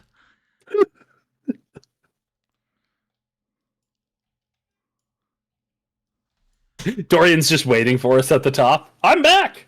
I've respawned! Okay. I'm going to copy your tokens. My checkpoint was back here, but I'm here. Good to see you again. What took you so long? I've been replaying. I think I told you this. So yeah, I'm playing Witcher, the first Witcher game. And I actually have this time not bounced off it. It's actually pretty. It's pretty good. Once you get used to it, it's very finicky. But one thing that is very finicky about it is that it's in this weird point of like it has autosaves, but it also has manual saves. Yeah. And the autosaves at first lull you into a false sense of security, making you think that it saves frequently. And it does not. Right. And there will be sometimes random periods where it does not autosave for 3 hours of gameplay. Yeah. And so that happened once where I've had to redo a shit ton of stuff. So it's kind of a... Yeah. Anyway. So now I'm just saving every 5 minutes, basically.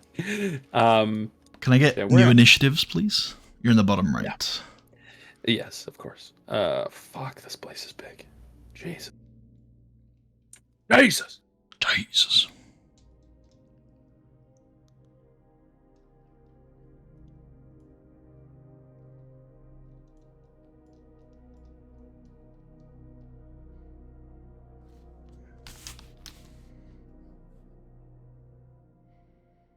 Here we go.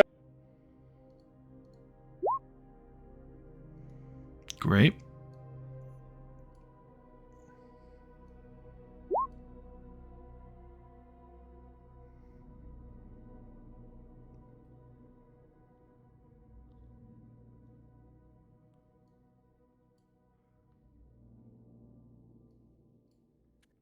Oh yeah, back to the slime room.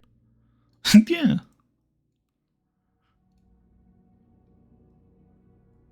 I forgot about the Slimify.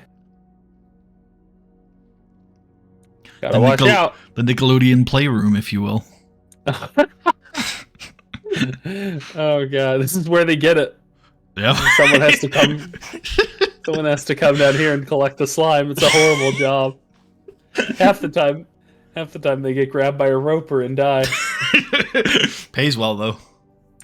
Pays very well because they need a lot of slime. That company goes through like 50 barrels a year. Okay, we go back into this horrible room, whatever the fuck this nightmare is. You're just having a great time. This place is made to break you. It's made to break me. Let's see. I'm just kind of shining my light across here to see. Yeah. Does that look like a locked door down there? Ooh. Can I see it at a mile off?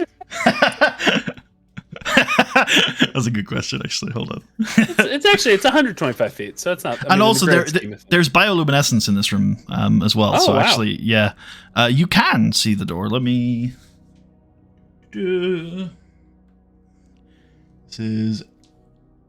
I mean, we're already diseased, so it's not like we have to worry about this disease, right? Like, you can only have one disease at a time. There's a small iron door to the east. Yeah, it's a small iron. It's made of iron. Actually looks very, very similar in construction to the prison cell doors from downstairs. But there's no barred window on this one. Just the relief of a dwarf with a shield and an axe. Fuck, we should have gone to that one. Roll me a perception check from either of you.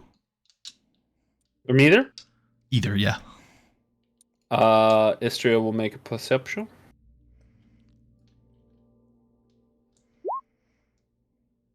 Okay. You can't quite see if it's a locked door. It's made of iron, but you can't quite see if it's locked.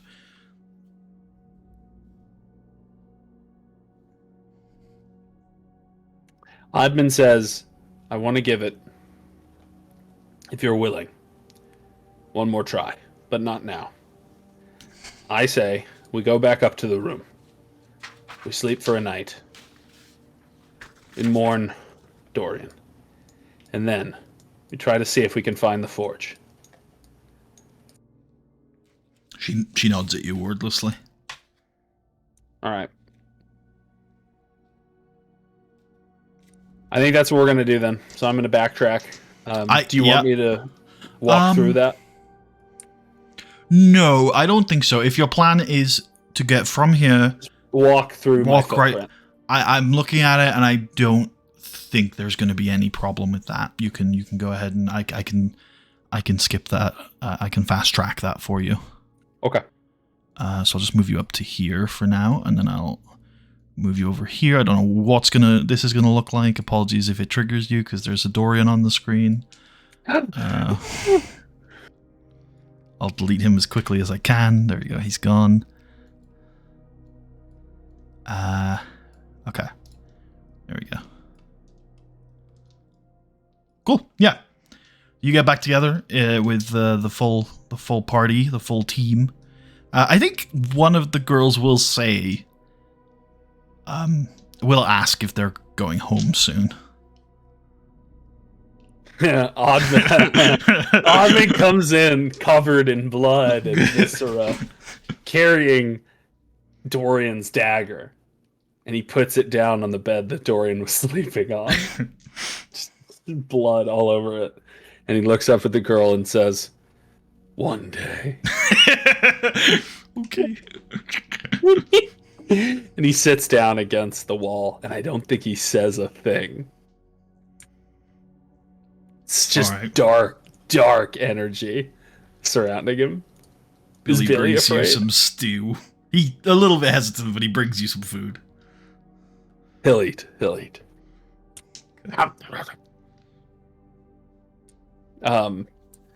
And yeah, I mean, I would want to rest. Well, maybe I'll reconsider when we wake up, but I would want to rest whether we were traveling or not. Yeah. Because we're rough, and I think we needed a day. But I think, yeah, we're gonna rest. Maybe based on the roll of this hit die that I get back. Because right, your rule is that if you don't have any, you get one, And you roll can that spend one. it immediately. Yeah. Okay. Yeah, that might be the way to go.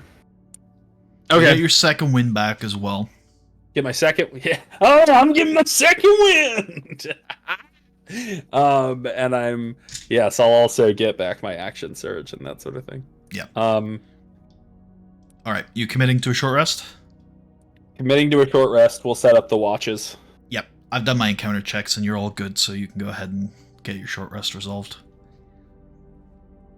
Oh, also, you'll get... I think Billy has a Song of Rest type effect, which might be helpful in this case, yeah. Yeah, let me double check. I think we used it last time, I want to say. I think you did, yeah. Them's get eaten! During a short rest, he can choose a number of creatures equal to 4, plus his proficiency bonus if those chosen creatures eat a meal made by him and spend hit dice. They can recover an additional 1d8 hit points. Additionally, leftover meals equal to his proficiency bonus.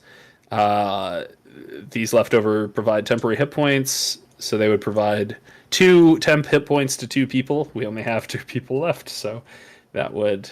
yeah, honestly, that's not bad at all. So it'd be for Admand...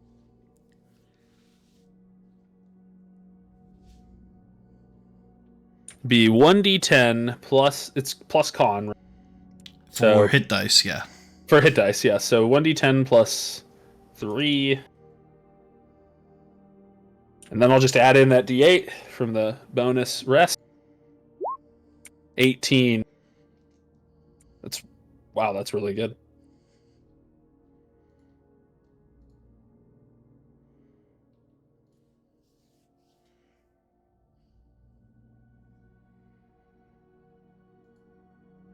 Oh, that's weird. What's up? It just roll 20 glitch didn't update something, but it is updated. So it's 31 HP, the amount that was needed to kill Dorian.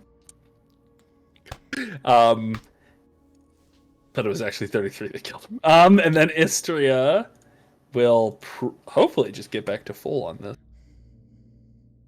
With Billy's help, it should be almost guaranteed. Sorry. It's not, though. It's literally not. So let's see. Okay. Yeah, barely. Yes, literally she does. guaranteed. She literally got... If she had one less, it wouldn't have gotten her back up to full. I knew it wasn't guaranteed. You're both getting 2 temporary hit points, so you're going to use those at the start of the day, right? You're not going to wait. Fuck yeah. There's no reason to, yeah? Oh, yeah. Cool.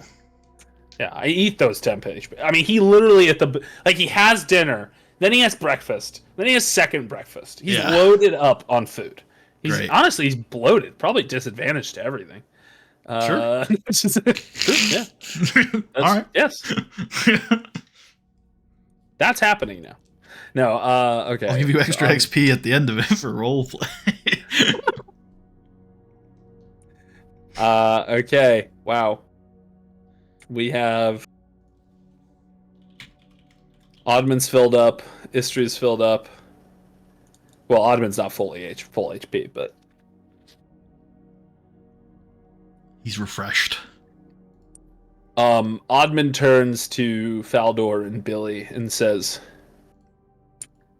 "That should be obvious.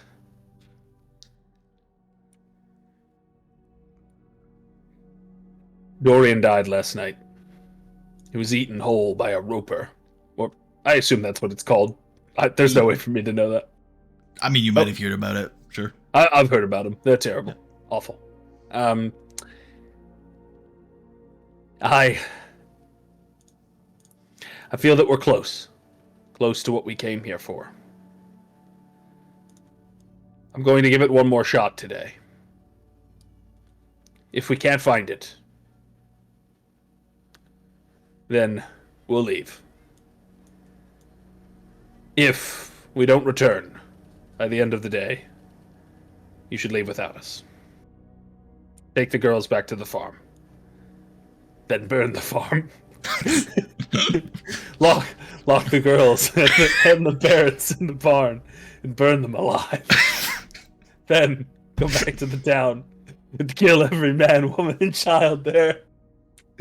And then take Kratz's body and make all of their bodies into a massive funeral pyre for him. Burn them. Burn them all. Then go back to Mirabar and burn that city to the ground. Faldor says, if it's all the same with you, boss, I'm not gonna do that. We must burn them!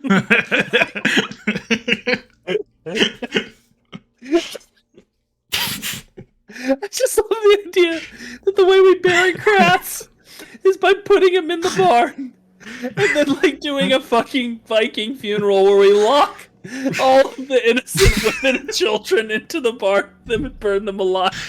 That's so crazy. Oh my god. Oh, okay. Yeah, Admand is like, no, just kidding. He doesn't say that. He of course. But he does say the part. He does say the part about if we're not back by like the end of today, assume that we are dead. Take the treasure. Take everything you can. He leaves all the treasure they found. Keeps the ring on him though. He's hoping. Okay. Does he feel different? I don't know. What's the process of attuning to a magic item? Is it just wearing it for a long time? Or is it more intense than that? I always assume you just kind of wear it for a while. That's a good point. A good question. I think it depends on the item. Did you attempt to attune to this item during your short rest? Well, once again, what would that even mean? I don't even... I mean, he would like... I guess he would... Here, I'll say what he would have done. Yeah. While he was resting, and while he maybe while he was on watch, because that would be a lot of time while he's awake, he might look at the runes a lot, pay a lot of close attention to the ring, stroke it, and maybe give special care to it, attention to the ring. Beyond that, I don't know what you could do to it too. So he pays a lot of attention and focus to the ring, and he wore it all night.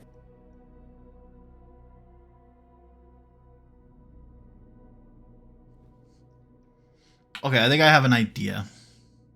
Please be a ring of plus 10 AC, plus 10 to hit, plus 100 HP. You got it. Wow. That's crazy that you got it right out of nowhere. You found the god ring. In the night, you have... I mean, it sounded like you were in a pretty rough mental state the previous evening. And that continues into your sleep. As I think you dream about the loss of Kratz and Dorian.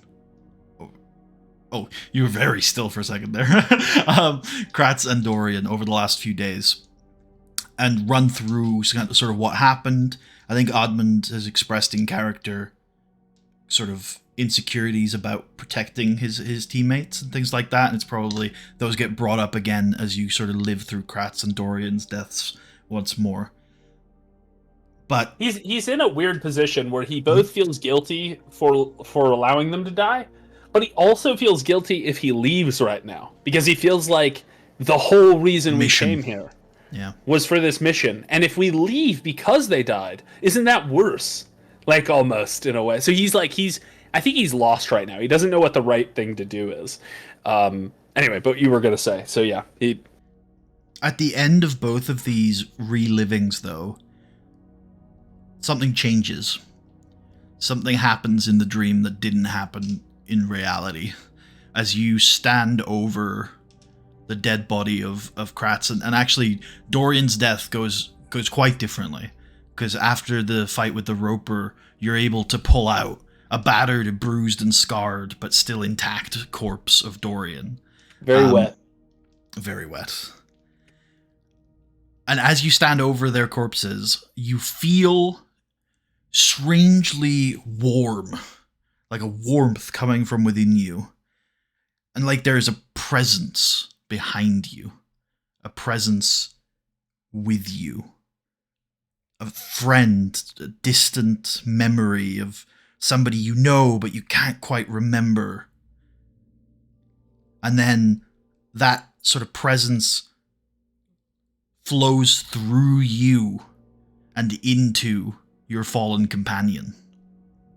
And they rise alive once more. But as you awake, you realize that this was just a dream. Your companions are sadly still dead.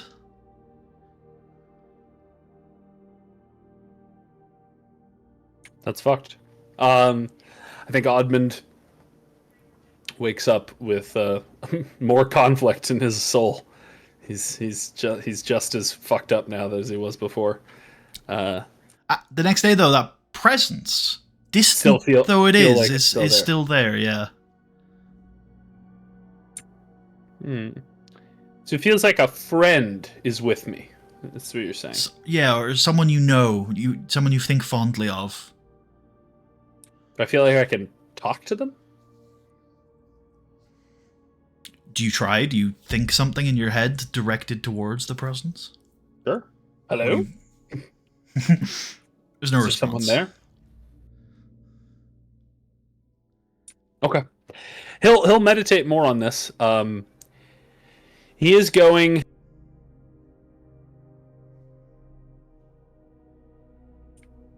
He's going to hand the potions of alchemist fire, or the flask of alchemist fire, to Istria, because he thinks that she's going to be able to use those more than he is going to be.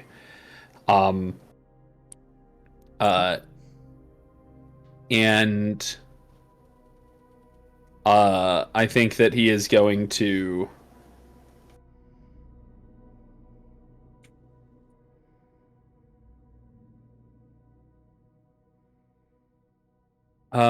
I think that he is going to get his equipment ready. He has his...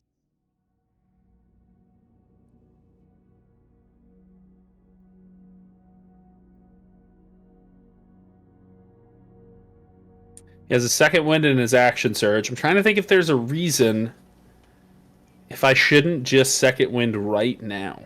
I'm out of healing potions. Do you have 14 or more hit points missing? You do.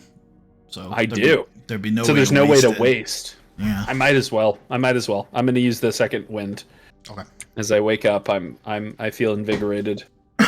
Maybe that is the presence. Maybe that is what's happening. Could be. Okay, let's see. Come on. 10. Oh, I feel good. Okay. It's time.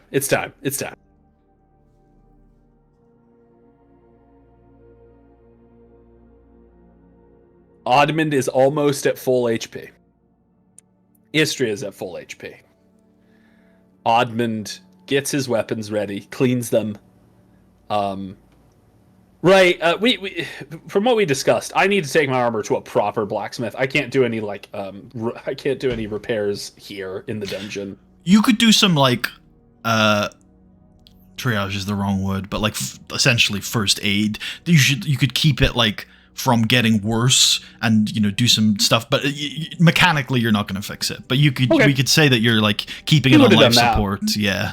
Sure, he would have cleaned it. I guess what you would want to do is make sure that there's no corrosion left that is still damaging it. So he would make sure that all the corrosion is off, clean it as best as he can. Maybe even cover the parts that were corroded with some kind of cloth to make sure scrape scrape some stuff off of it. Maybe I think keeping it dry is important. So probably suck do that. Each chain link. Suck the corrosion off. Oh, very sour. Actually, I need to actually check something before we proceed because you've just had a short rest.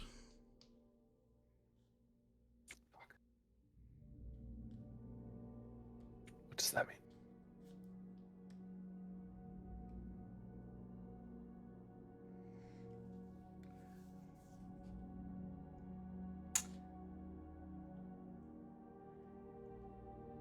Istria wakes up, has breakfast and all the rest of it. She is at full health, but you notice she's quieter at breakfast than usual. The disease! No!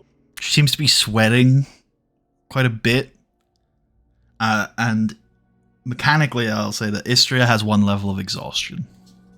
Oh, that's bad. Yeah. So make a So note what of does that do? somewhere. I believe That's that's disadvantage on skill checks. Maybe and saving throws? No, I think it's just skill checks. Disadvantage on ability checks. Ability checks, okay. Yeah. Which would include skills, right? Yeah. But wouldn't include saving throws, wouldn't include attack rolls. Attacks. Yeah. Because that, you get... That's level 3. You get attacks and saving throws at 3. That's brutal. 3 is a rough one, yeah. 2, I think, is half speed as well, right? Which is also pretty rough. 4 is hit points halved. 5 is you can't move at all. 6 is death. Yeah. Oh, God. Could she die? Oh, God. Okay, I'm going to have to keep my eye. She doesn't say anything, though. But I think you can tell that she's a bit quiet. She's sweating a bit more than usual. But then Billy did cook that really spicy dinner, so maybe it's just that. Billy! Damn it, Billy! You heard history, and I just beat him savagely. No, I'm just kidding. Beat him with an inch of his life. I say, it should have been you! As I strangled Billy. No. Okay. Oddman's become insane. Admand and Istria are going to head back down into the dungeon. Okay, great. Let me get you on that layer. Do we know enough about Alchemist Fire to know that it pretty much ignites on contact? Is the idea that you throw it and it explodes, or do you have to light it and throw it? You know enough about Alchemist's Fire to basically know how it works mechanically, I think. If you just type Alchemist's Fire into the compendium, you should find an entry on it. And I'm happy for you to read it and know what it does.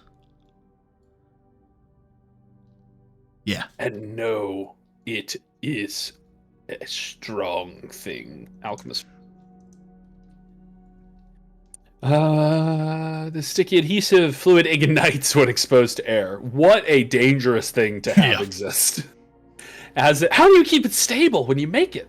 As an action, you can throw it this flask up to 20 feet, shattering it on impact, make a ranged attack against it, or it's an improvised weapon. Ooh, I don't like that. How does that? So that I don't think I'm proficient with improvised weapons. So I think it would be a dex check because it's a ranged attack. So it'd be just dex, okay. Or a dex attack. So the target takes 1d4 fire damage on the start of each of its turns. A creature can end this damage by using its action to.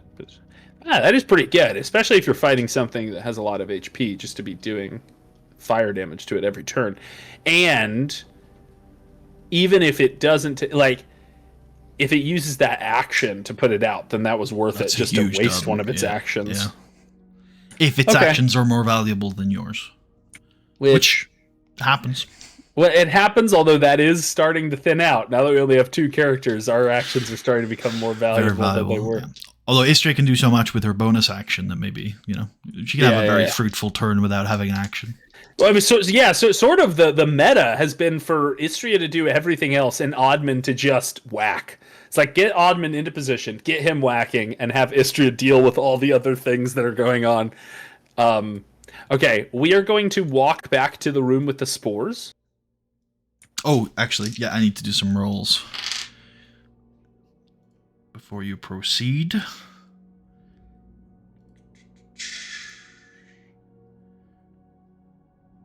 Okay. Okay. And then one. Cool. And then okay.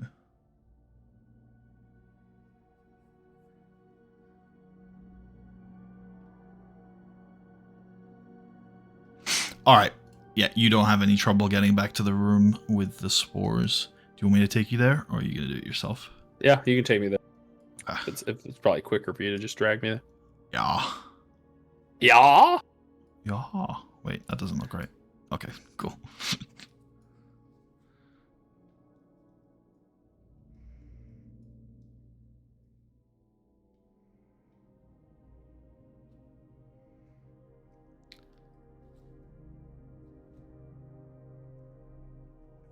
Okay. Fuck.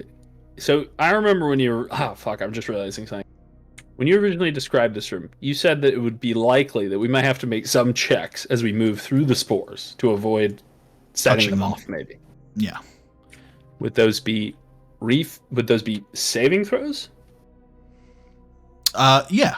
Yeah, probably Okay, saving throws. cool. Well, it matters for Istria if it's saving throws versus like an acrobatics check. She's gonna fucking fuck up. But yes, okay, cool. So in that case, the old girl has enough strength in her left to keep going. So we're gonna try this. Oh fuck, Admand is terrible at this though. He's probably gonna get exposed. I think Oddman's gonna go first, and like actually Istria's gonna stand back so that if he fucks up, hopefully we don't both get hit with the if that makes sense. Yeah, Mitigate the risk we pose to each other. Man, I don't even know which square is the best one to step in first. I guess this one. Yeah, why don't you make me a dex save here? Is it a dex save every square? That would be brutal.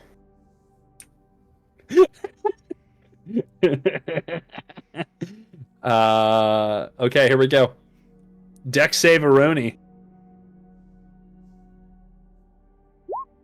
14. That's not terrible. Yeah. You're able to maneuver yourself through the fungus without touching any of them. And I don't need to make another one? You can proceed, yeah. Oh, okay. Okay. I was really worried you were gonna. I didn't think you were gonna have me do one every square, but I was worried you were gonna have me do one like every 20 feet or something, which would be tough for him. Okay. So he's able to get across. I think I'm gonna wait. Where am I going? Am I going in the right direction? Where do I want to go? Oh yeah, I want to go to that door, which it looks like I can kind of get to. Okay, and then I'm gonna stop there. You're actually going to stop before there. Oh. You're going to stop around there. Should have the pole. The pole would be useful. That's actually really Rock slides. bad. Oh no! What? Not for you. It's good for you. Yeah. Oh, Yeah. I find money. Roll. Oh, good. Let's calm down. Roll a perception check. Well, it's good that Istria is far back. Whatever happens. Okay, perception check. Well, hopefully it's good that she's far. That's terrible. That's good enough, though. You see. Oh, I see what was good for me. They rolled. You see on the wall here and here. Strange stone, maybe? It looks like a beak poking out of the wall? Maybe it's just a rock that looks like a beak? But there's two of them. Does it look like the Roper mouth? Because that was described as a beak, right? No, that was a maw. It was wasn't a beak. maw. Okay. Yeah. I thought This, though, is like a beak. Frickin' beak. Ah. It's where? Here? I'll mark them. Here and here. Oh god, that's the line tool. No wonder it didn't work the way I wanted it to. Freehand. There we go. Here and here. You see those? Yep. Cool. If there is any shot that I didn't do this already, Admand is going to equip his shield. Okay. And pull out his beak crushing hammer. His hammer of beak crushing. Okay. He is going to, assuming that these things are creatures that are going to attack him the second they can, the second those little bastards get the shot, he is going to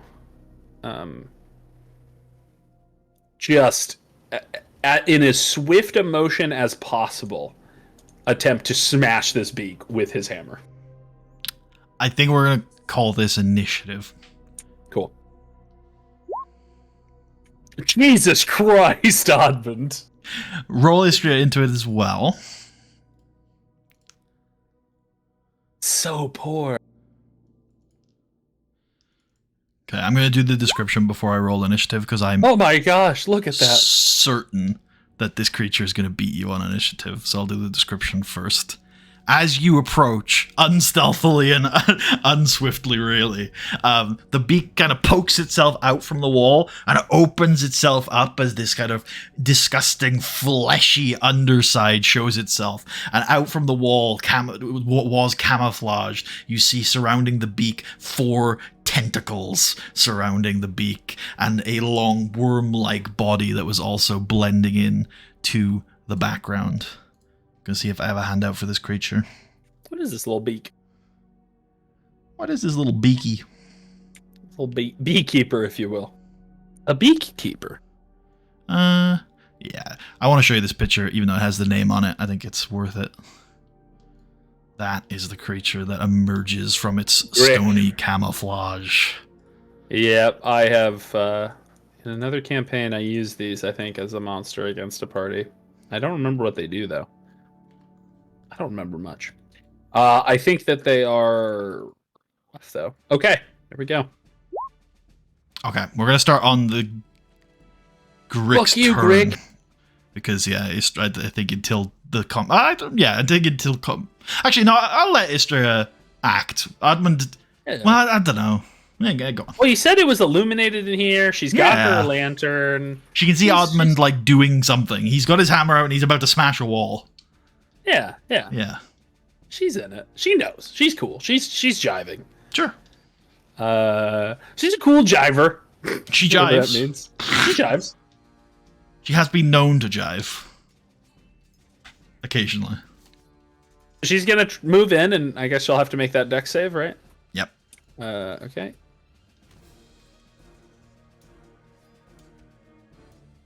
Where is the damn deck save? Here we go.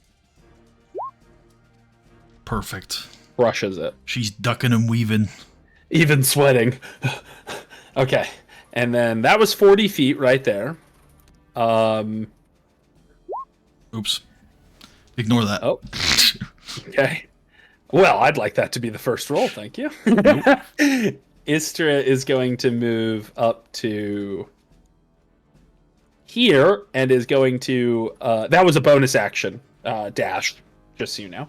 And then with her crossbow is going to try to get off a shot. Oh, she's just within range. Perfect. She doesn't have to roll at disadvantage. I don't know if it has cover at all. I'll leave that up to you. Here we go. Nope. 15 to hit. It's 4 piercing. 4 piercing. Let me just fix the health bars on these guys. Unfortunately, I did go through all the creatures in this module and try to fix their character sheets. If you remember, the orcs were pretty fucking broken. And I've mostly fixed them, but it seems like with some character sheets, it just doesn't work, and I think this one's one of the broken ones. Thanks for the resub, Weber. We streamers have to support each other. I appreciate it. All right, that's going to hit. You deal 4 piercing damage. There you go. I've taken it away. Oh, actually, you notice as this creature's... It kind of lands in the creature's outer carapace, and it cracks it a little bit, and it clearly recoils in pain, but it doesn't do quite as much damage as you would expect it to. This creature has resistance to that type of damage.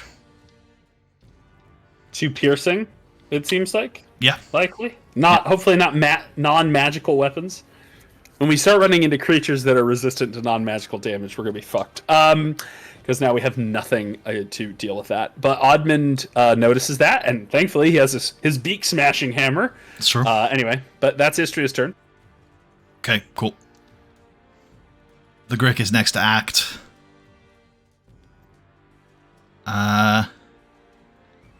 And it will try to wrap its tentacles around you. I think this, like I said, Try. I think this character sheet's going to be broken, so we're just going to use the left roll. Yep. 14. Does not hit. All right. That's its turn then. The other Grick slithers off of the wall. I think it has decent movement. Yeah, it has regular old movement. And it slithers towards you, Admand, and does the same thing. Missing as well. All right, Admand, your hammer is ready. The Beak Smasher. He's going to smash the beak. Which one? That one. This okay, one I see. first. Yep. Boom. Smash that beak! Smash or pass.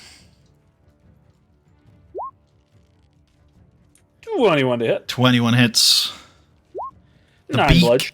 is sturdy. This creature is made of stern stuff. It takes 4 damage from your attack. Shit, is it resistant to non-magical attack damage? Oh no, this is bad. Okay. That's Admand's turn. Istria. Istria's panicking. Istria is going to attempt to throw a alchemist fire at this one. Okay. We just looked at this. Let me make sure I've definitely got the rules here. So it's going to be a dex roll. If she hits, the creature is going to take 1d4 fire damage on its turns until it makes a dex check to put itself out as an action. You can throw the flask up to 20 feet. 20 feet. Oh, okay, so I need to get a little closer. That's fine, though. She'll do that. Okay. So yeah, It's it's here, and just raw dex, if I've understood it correctly. Yeah, that sounds right. Unless I think there's a feat where you can get good at improvised weapons, but she doesn't have that. Okay, here we go. 11. 11 will miss. Yeah, fuck. Smashes into the spores. They release a bunch of puffballs into the air. And probably burn some of the disease. It definitely burned some of the fungus, that's for sure. Yes. Good. We'll eat them later. No, that doesn't sound safe. Okay, that's Istria's. Does Istria want that to be her turn? Question. Yeah. Has to be a melee attack. Never mind. Ha.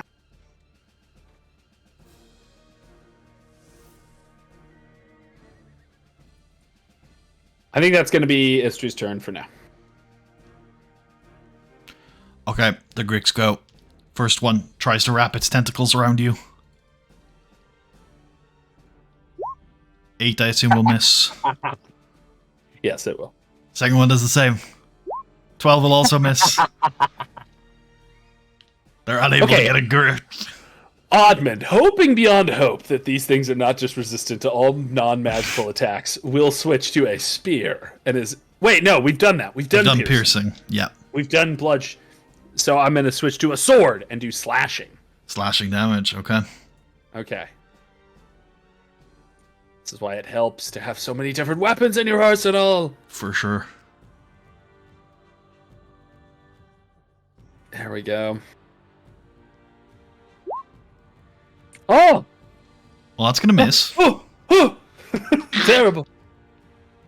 You slash out at the creature and it seems to do no damage. Maybe it's shatter my immune to sword. slashing. What? No, I think I just missed it. Is Admand so dumb he doesn't know the difference? No. Well, that's up to you. Okay. But I assume no. Yeah. Okay. That's his turn. Istria is going to... I think I'm going to have her try again. She's going to throw another alchemist fire. Great. Same Grick, the one to the south? Yep. Cool. Fuck! That's a miss. Okay. That's Istria's turn. All right. Grick squawks at you before trying to wrap its tentacles around you. 17! That will hit. All right. It deals no damage. It deals... Yeah! Yes! That is a legally binding roll! 0! It's 2d6 plus 2, so... Oh god, that's a lot. So, Oh, 4 that's damage. not much at all. 4 slashing damage as its tentacles grip onto you. And then, Oh, I see you like slashing damage too. as it grips onto you, it opens its beak. Beak. And hits you with that! Oh shit. For another... Oh, wait, that was 1d6. For 6 damage!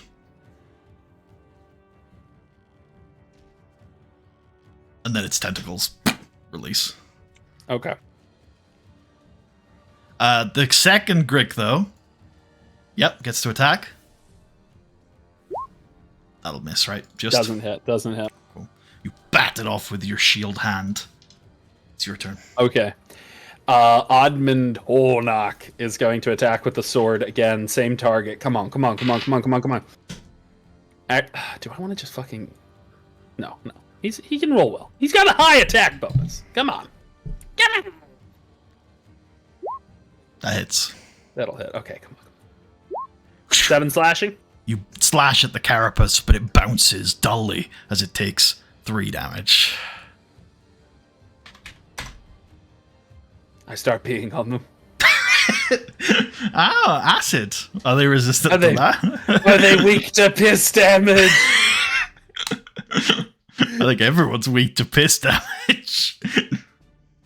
This is just going to be a brutal hack fest then. Jesus Christ. Okay. My ring is magical. I punched them with the ring. Would that work? Probably not. Damn it. Okay. Istria is going to throw one more alchemist fire at this fucking thing. So last one.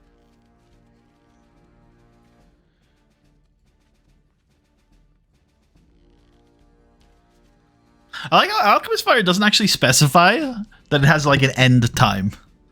So if you don't know to put it out, then you will just burn forever.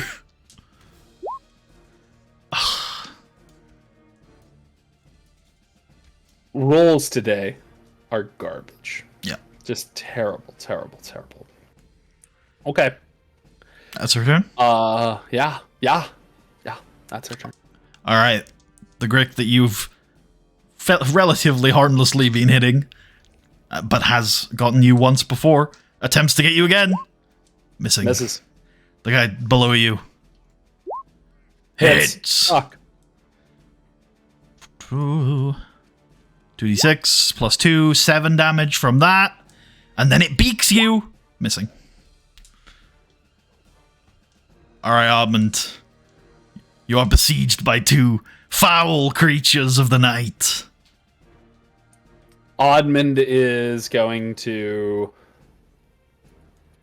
Admand is, I think, going to start crit fishing, because I literally don't know how else we're going to kill these things quickly enough. They're currently doing more damage to me than I'm doing to them, it feels like. So I'm going to use Inspiration, gain advantage. Didn't you use that in the last I got fight? it back because I crit in the last fight. I got a nat 20. You did crit. Yeah, I remember now. Yeah, it was the last blow, right? Yeah, now I remember. Cool.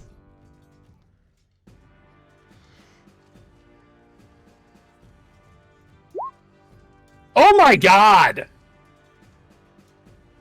That misses. This is bad. Oh, fuck. Okay, that's Admand's turn. Are you out of Alchemist Fire now? Yeah.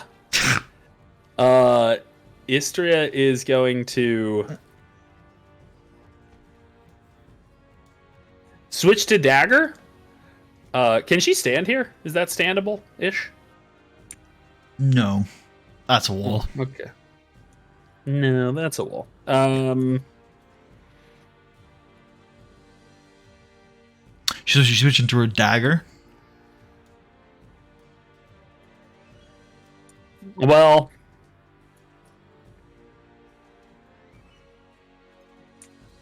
yeah, I think so. Is that okay? Yeah. She's gonna run up, stab this one.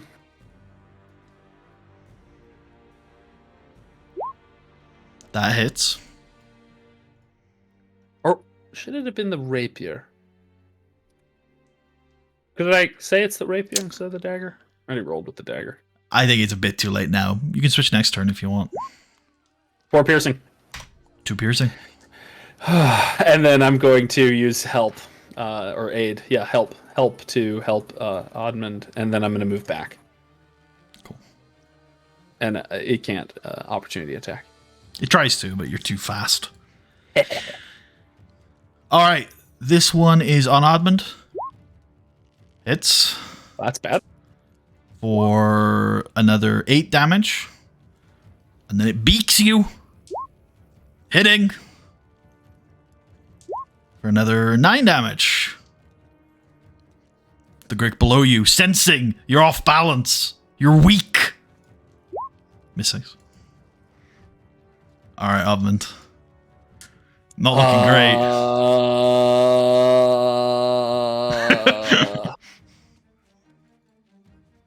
I think we need to fucking run.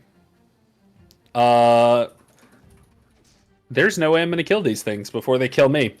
Admund turns to Istria and says, "Fucking run!"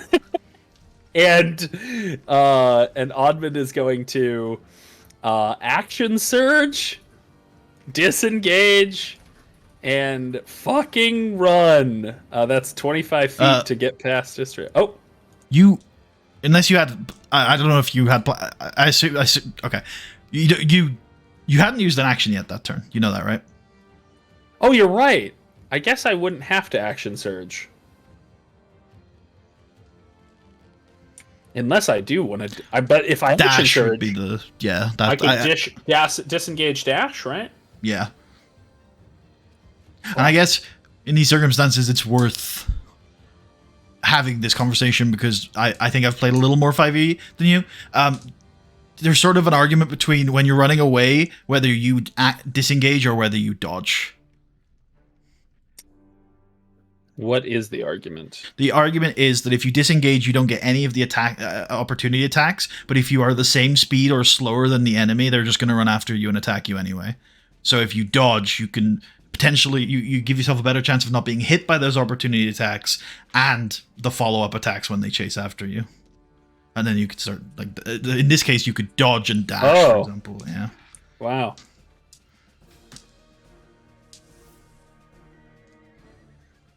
You could also rear guard it. So you could dodge, start moving, but like not go beyond Istria to give Istria a better chance of escaping first.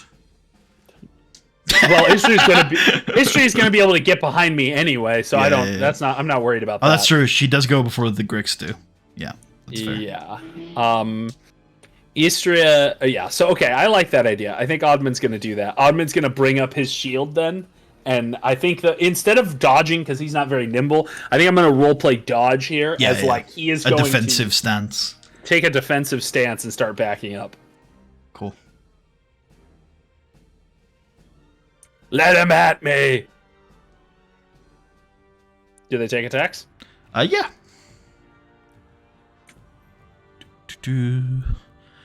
This is really interesting, actually. If some DM's interpretation of multi-attack, the Gricks would be able to use both attacks if they hit with the first one. My interpretation is not that. 18, though, I assume hits. It does. For no damage. I really need it not to do any damage right now. Oh, 13? He's down. No, he is down. So I forgot he had the temp HP. Yes, but with the temp HP, he would be at 13, which means he'd be there. Damn. Son of a bitch. I feel bad for the dodge conversation now. I feel like I've killed you. Yeah, I would have survived if it weren't for your trickery. Yep. I knew you were trying to trick me. How does this work with the other attack of opportunity? Well, I mean, I feel like. Well, I guess it depends on how. You wouldn't be out of range because attacks of opportunity actually, and I know that this one I know is true. They technically happen just before you leave the square. So in this case, you'll be down in this square for sure. Oh, really? Okay. Yeah. Would they trigger at the same time? Do they trigger sequentially? I might be nice here because it's a very noodly ruling. So I'm just going to be nice and not have the other one take the second attack. Seems a bit... Even if it's right, it seems a bit unfair. Alright, Istria. I don't know what to do. I could try to drag him. Hope beyond hope that she doesn't get mauled on her way out. Let's see. What's the rules for dragging again? you use 5 feet of your movement to move the other creature 5 feet. Is the way I rule it. That makes sense. Or do you need any more clarification? No, that makes sense. In other words, it requires no actions in theory to do this. That is correct. Okay. If the creature you are... Oh, okay. Actually, the creature is a corpse in this. So usually if the creature that you are dragging would trigger an opportunity attack, I say that the creature can take it against either the dragged creature or the dragging creature. In this case, though, a corpse wouldn't trigger an attack of opportunity. And again, that seems a little wrong to me, but just in this case, I'm not going to like... Well, I also guess it's your rule, but I also thought there was a rule about forced movement not triggering an attack of opportunity. But I guess if you have different rules... No. That is right. However, after long terms of play, it became really abusable and bad gimmicky gameplay to count that for forced movement by moving your friends out of the way, because then it would just be a free disengage whenever, basically. Oh, if they were alive. Yeah. Or, yeah. Yeah, to be fair. Yeah. I've never thought to do that, but... So I'll let you rule this how you want, but no, I think in this case, because it's a corpse and everything anyway, I think you're fine. I don't think Istria will trigger. Okay. So I'm gonna try it. I mean, I think I have to. I think Istria. I mean, Istria's in a position where she can still get out if this ends up not working for now, but I think she has to try. The other thing I was considering, by the way, was grabbing the ring. The magic ring and fucking running, like stealing his shit. Because I do think there's a part of Istria that is very much like a survivor, and she's not going to let something like that go. But I also think she's loyal to him, and so if she can get him out, she's going to try. She's going to move 10 feet up, and she's got movement. So if anyone can pull this off, it's her. Okay, she drags. That's 10 feet. She drags. That's... So she already moved 10, 20, 30. She drags. That's 40. At this point, I'm going to have you make a dex save, because I think the circumstances around you avoiding these... it's changed. You know, it's a bit different now. Yeah, sure. Yeah. I am happy you're even allowing me to make a dex save. I assumed because of the dragging, you were just going to trigger the spores. No, you could definitely avoid it. And yeah, 15's a good roll. Okay. So Istria is okay, so that's all her movement. She hasn't used an action, she hasn't used a bonus action. I guess this is... You probably remember, because you remembered this a while ago, but I'm just going to take the time to remind you, because it's a crucial scenario. You can only benefit from 1 dash per turn. That's a house rule that I have in the document. Yeah, I remember that. So I think I'm going to have her bonus action dash, because she hasn't dashed yet, and action help, or not help herself, action dodge. I think it's going to be the play. So she is dodging, and she is going to drag him again. That's 5, or so that's 10.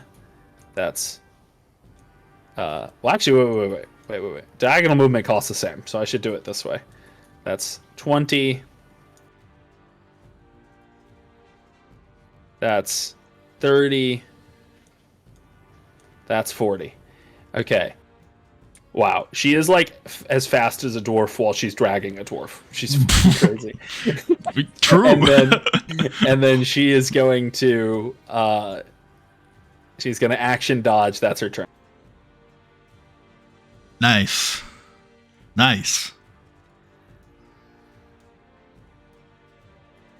All right. The Gricks like slither up the wall a little, and then try to camouflage back into it. Oh, okay. They're gonna let us leave. All right. Yeah. Okay. And yeah, I think we can shortcut this if you are still retreating to safety. Well, Admand needs to make a death save, right? That's true. Yeah. So let's do that right now, because it is his turn.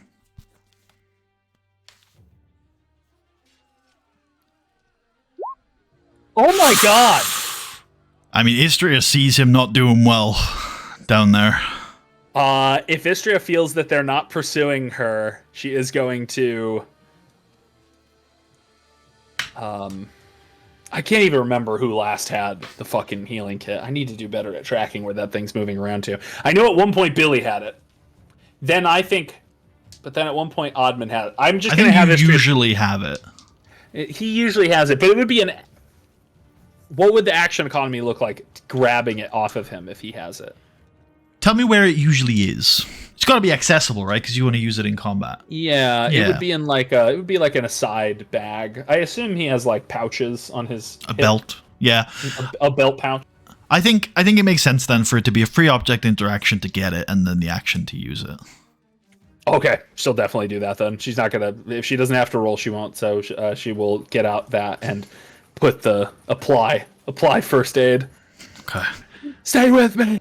Admand is stable.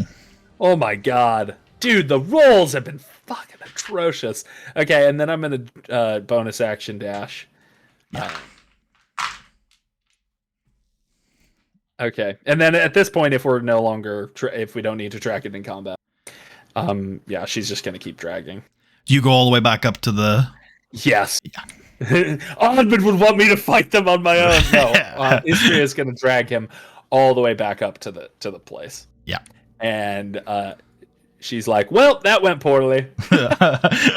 She drags Admand's unconscious body back in. Funnily enough, she doesn't have a scratch on her.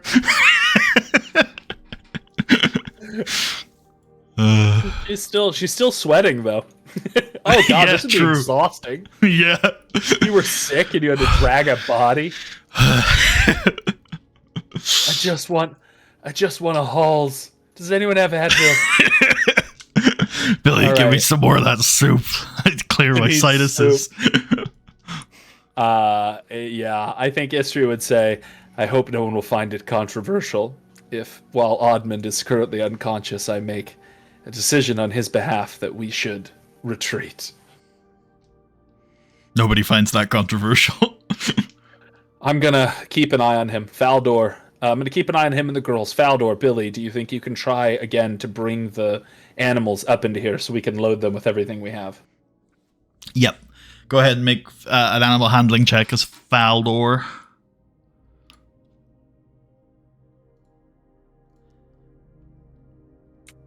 And did they see anything outside? Any signs of other orcs when they go out there? I'll let you know after the check. Yes. Oh, yes. Okay. Easily. Faldor is easily able to usher the animals, the pack animals, up the mountainside so that they can be loaded at the door to the mountain. And have a give me a perception check from Faldor as well.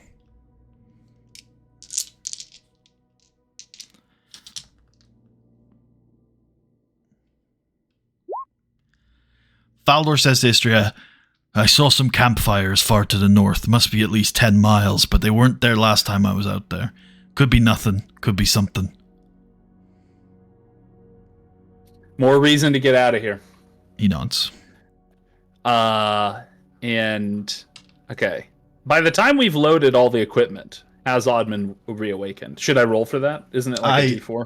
It is a D4. I rolled it already. So I know the result of that rolled one. Max, no doubt.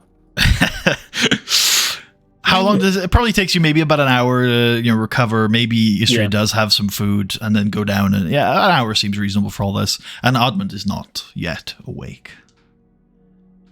Can we put him on a mule? Yeah, for sure. Oh, okay. Yeah, we'll load that bitch onto a mule. I don't see any reason why not. Yeah, you just put him you belly tie first. Tie him down so he doesn't fall off. And we will load every piece of loot we have gotten so far. I think there were some rations, if I remember, that we could have taken. Did we ever talk about that? Like what that would look like taking those? There was like food in the dungeon that hadn't spoiled yet. Yeah. So you've been using it to sort of keep yourself fed while you're in here, but if you want to take some of it now back to sell,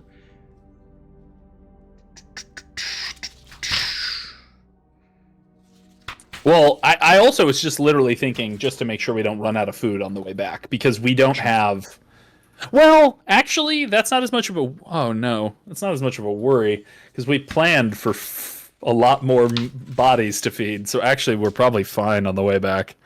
We have Well, anyway, I'll let you. My question stands. I just want to know, but yeah, we'll probably be fine on food. Actually, unfortunately. I've got the numbers here. So how much space do you have? Because you could fill up. I think with this stuff you've got flour, grain, nails, basic supplies, things like that.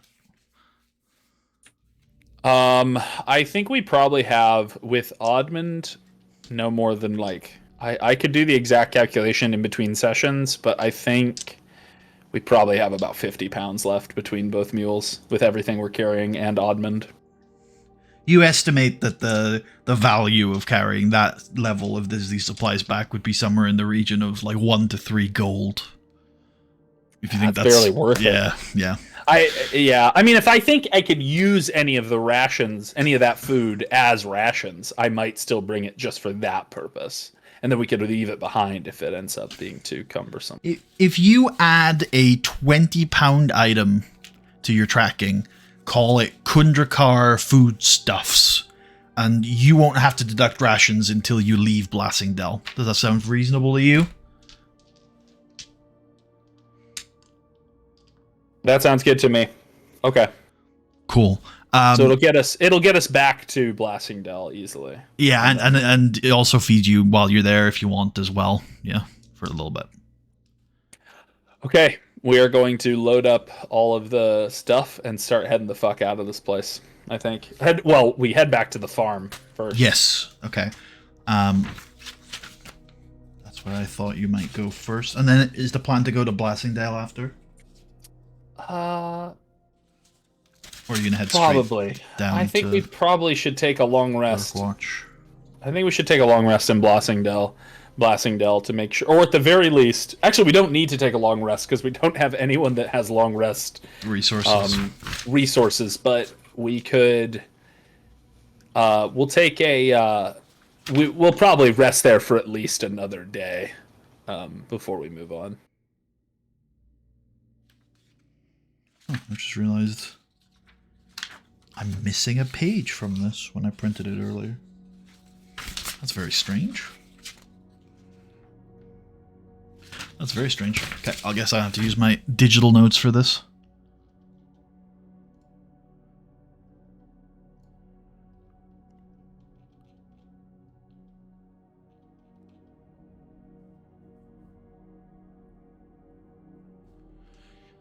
Cool. So you head back to the farm. The girls are reunited with their parents. They thank you. Say if you need somewhere to stay, you're more than welcome. And that they appreciate everything you've done for them. The man goes away for a little bit, and then when he comes back, he brings you 2 potions in stone vials, and he tells you that they are potions of healing.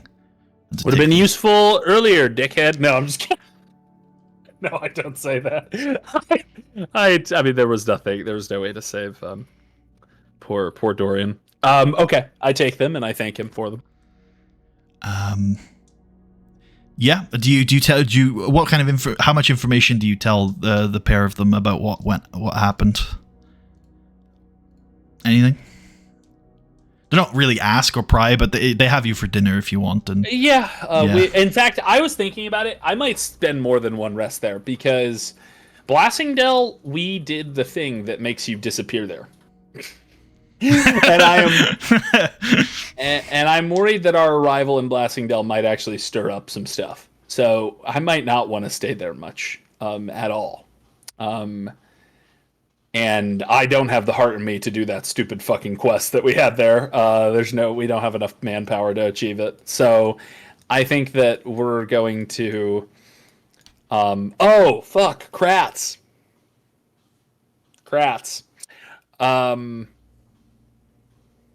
You could, Faldor would have been willing to spend the time to bury him if you want to add the extra time before you left. If that's what you want to do. I think we would do that. All right. And I think that when we bury him, I put the only piece of Dorian I have in with him. So I think he's buried with Dorian's dagger, maybe holding it. Yeah, we bury him, and then maybe take a cloth from the dungeon and like cover him in it, and then and some sort of marker, and then yeah, we leave. We go to. Actually, I don't know if I would mark it. This area is so hostile that someone might try to dig him up just to see if he has loot. So I think we would. I think I would put a very inconspicuous mark, something like a stone, that I know is there if I ever happen to come back to this place, but that wouldn't draw attention as a gravesite, just so that I don't invite grave robbers. And then not that he has anything to rob, but just I don't want his body to be dug up by its fiends and ghouls.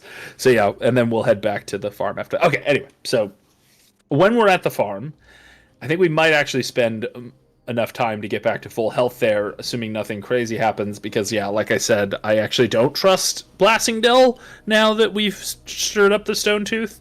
And they might, I don't know, assuming the Baron is involved, he might know that we did this now, and he might not, so I don't know if I want to spend too much time in Blassingdale.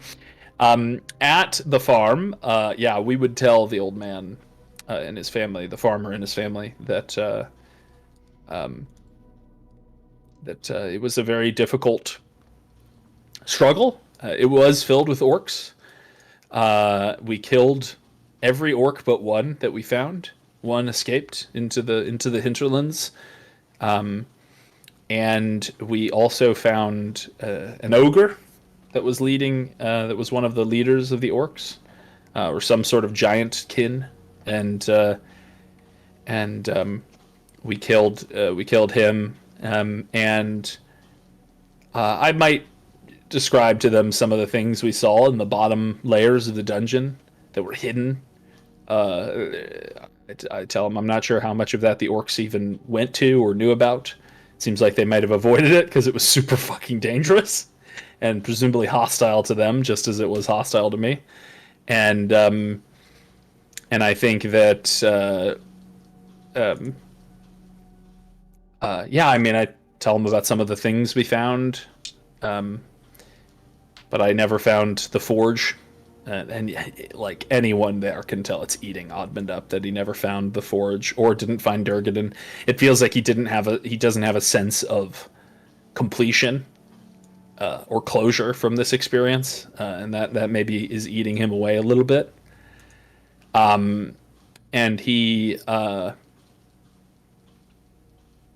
But and then he talks about the two companions he lost.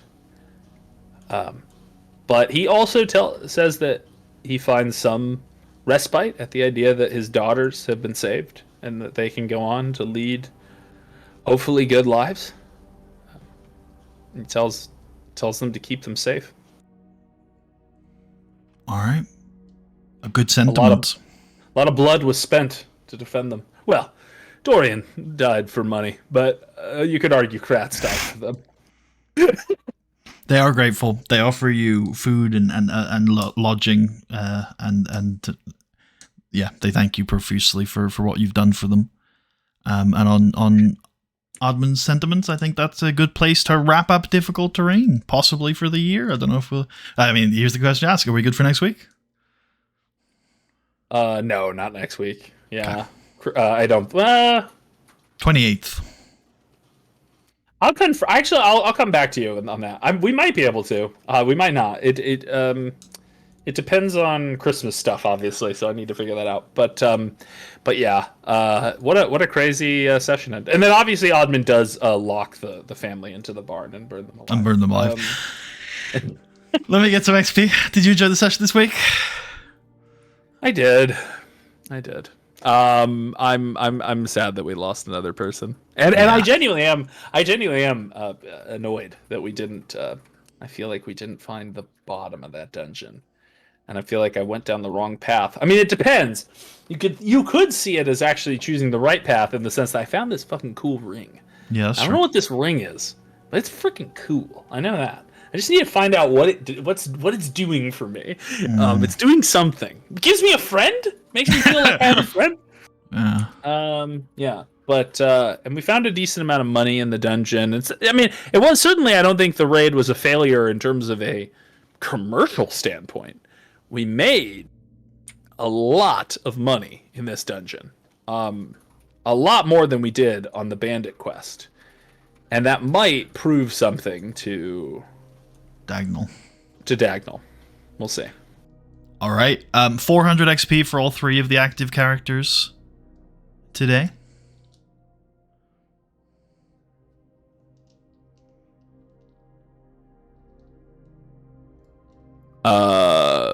Are you including Dorian in that?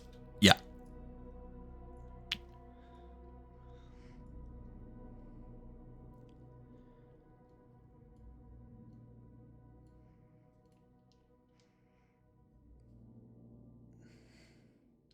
Okay. Yeah. Wow.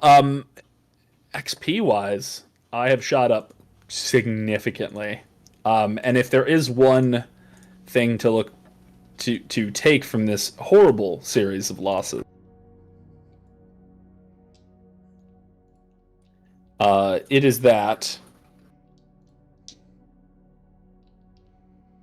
You'll be level 5 once you long rest, or maybe even 6. I will be level 5, and I'm not that far away from level 6. I'm at almost 11,000, and 6 is 14,000. So I have gotten a lot of XP from this. Who knows? If we run into a bunch of things on the way back, it could be more. But and anything we run into now, there's a less of a split XP wise. So That's it might true. even be that we upgrade even faster because of that, arguably. But Although travel could be scary now with 2 man down. Travel's gonna be very scary. We don't have many people to do watches, and like all sorts of issues. And Dorian Honestly, and Kratz brought a lot to the expedition as well. They were your scouts and your hunters. Yes, yeah. I mean something. I'll just tell you. I'm gonna look into, and you can think. I guess prepare for this and think whether it's something that will happen. I think Admand's going to look in when we get to. I mean, we could ask at Blasingdale. The people here seem like they're in, like they never leave. But maybe there's a merchant here that is heading back. But when we get back to, I don't remember the journey from Blasingdale to Lurkwatch being very long. I think it was like a couple days, a few days. Yeah. Yeah. When we get back to Lurkwatch, I am going to see if there's anyone who's traveling back to Mirabar who wants to travel together. Because safety in numbers, that might be the way to go. So if there's any merchants, caravans, heavily armored 10th level characters, Knights of Kelemvor. Knights of Kelemvor. Yeah. I will take some Lancers. Yeah. So anyway, if there's anyone that is traveling, I think even if we had to wait like a week or two, Yeah. I think Admand would look into that because I think he's like, if we could travel in numbers and even share resources, then that might be a way to go. Because he is, but then again, I have to think it through. Depends on who we're traveling with. We have a lot of money. We could easily be robbed by ne'er-do-wells who we might not be able to trust. So if we travel with anyone, we're also gonna have to constantly keep an eye on our loot. I'm gonna have to put Faldor on 24/7 loot watch. He's gonna just be sitting on the donkey with a gun. Just anyone who gets near the donkey gets shot. Treasure chest and a shotgun, yeah. Yeah, he's sitting on the treasure chest with polishing a shotgun. I'm Faldor. But yeah, so yeah, So I mean, there's a lot to mourn. We've lost 2 characters, and we haven't. I didn't get a sense of closure to this dungeon. Who knows? I mean, we could come back, but I guess it depends on the conversation with. It depends on our conversation with our backer, what he thinks. If he thinks this was good enough, he might be like, "Well, you lost 2 people, so no, you're not good enough." That would be so sad. If he does think this proved our ability to get, or at least Admand's ability to lead an expedition, even if we lost some men along the way, then we'll see what comes of that. But I think that on the bright side, we made a lot of money. We got some magic items. And we got what is it called? We got Admand to 5th level. In fact, we got everyone except the two, Faldor and Billy. We got Admand and Istria and the corpse of Dorian and Kratz to 5th level as well. And having 5th level characters is going to be huge, especially a 5th level fighter. Yeah. The extra attack alone will be. And the action surge having an extra attack too. Yeah, you're talking about being able to attack 4 times. With a higher proficiency bonus, right? Because you also you get the higher proficiency. You do. So Admand's going to be hitting for a higher to hit. He is going to be hitting more often. He will become a monster at 5th level. Just in time to have all this vengeance built up inside his heart. Yeah. So I'm interested to see how that goes. I mean, yeah. I guess out of curiosity, if it was up to Admand, what would be the next step on a macro level? Would you go back, get more resources, maybe some new party members, and head back to Kundrakar, or is he ready to take on Mithril Hall? I think he's done with Kundrakar. I also think one reason, if he really thinks about it and he gets some distance from here, one reason he probably doesn't want to go back is that if there are any orcs left in that area, they will likely make it even harder for us to get back in again, right? Like, they're going to learn their lesson. They're going to resupply. Now, he doesn't know for sure. It could be that we've broken the local orc. I mean, it's not like there's an infinite... I don't presume there's an infinite number of orcs in the world, and we did kill a lot of them. It might be that they are like, we're never going back to that hellhole again. Someone murdered all of us and took all of the good loot anyway. So what is there left to even... what is there left there for us? The orcs might think, like, they might be like, that place is cursed. So I don't know what the orcs are going to do. I do have an idea of what we're going to do when we get back to Blastingdale. I have those 3 orc heads. I think I'm going to fucking present them to the mayor. I'm going to be like, we cleared out that place. I'm not looking for a reward, but those orcs are dead. So you need to chill. What's going to happen? We'll see what happens. Anyway. One last thing then, because it seems like, unless Dagnall has other ideas, it seems like you said you're done with Kundrakar. Unless Dagnall says you didn't finish it, you need to go back to get my backing. In which case we might have to rethink that, but yeah. But one thing that might occur to Admand that might not occur to Marshall because of the nature of the world is that Admand has information and also a set of keys on that keyring, which as a package could be something you can sell to other adventurers when you get back to Mirabar. That's true. Oh, that is a great idea. Or sell to Dagnall to sell to other adventurers because he deals in this kind of information. Yeah. But somehow, maybe I go around the bars, talk up a big story, say, "Hey, I've got keys. We could draw them out a map, like a rough map." You could try, 100%. Mapping is definitely very valuable in adventuring communities. I think then I'll say this now before I forget. I think would the farmer have parchment anywher? He's not a nerd, so maybe he doesn't. But if he has any but I think it'd be useful to have something, or maybe like even some vellum. Yeah, that's what I'm thinking of, right? Parchment, vellum. Yeah. So if he has that, and if he'd be willing to part with it, or I could pay him for it, if he doesn't want to lend it to me. Why don't you take off a gold, and I think that'll cover this whole transaction without problems. Okay. You could have maybe, without having to like figure out exactly how much everything's worth, you could have maybe salvaged some ink and quills from Dorian's remains. Yes. Well, for all I know, Dorian might have kept ink and quill with the pack animals because it's not like he would need that in the dungeon. That's very likely. Yeah. No, I think that's very likely. So yeah, I would write while we're resting and while I have a few days to recover. And while the memory's fresh, I think actually I am going to try to map out the dungeon so that if we eventually try to sell this to someone, it is more accurate. Because I mean, if I map it out 2 weeks, 3 weeks from now, I feel like I'm not going to be able to do it as accurately. So while it's fresh, I would do that. I will give you bonus money and definitely some bonus XP if you actually make an attempt at it. IRL, between sure. sessions. Yeah. I could try. In whatever format you want. Just, yeah. Okay. Yeah. So you explored 3 layers. I'll say like 100 XP per layer. Does that sound enticing enough? Just for Sounds Admand. very enticing. Great. Cool. Looking forward to seeing that. Hopefully next time we are on stream, if you've done it, I can show the people as well. Anything else you need to go over? That is all for me. Yeah. RIP to 2 real ones.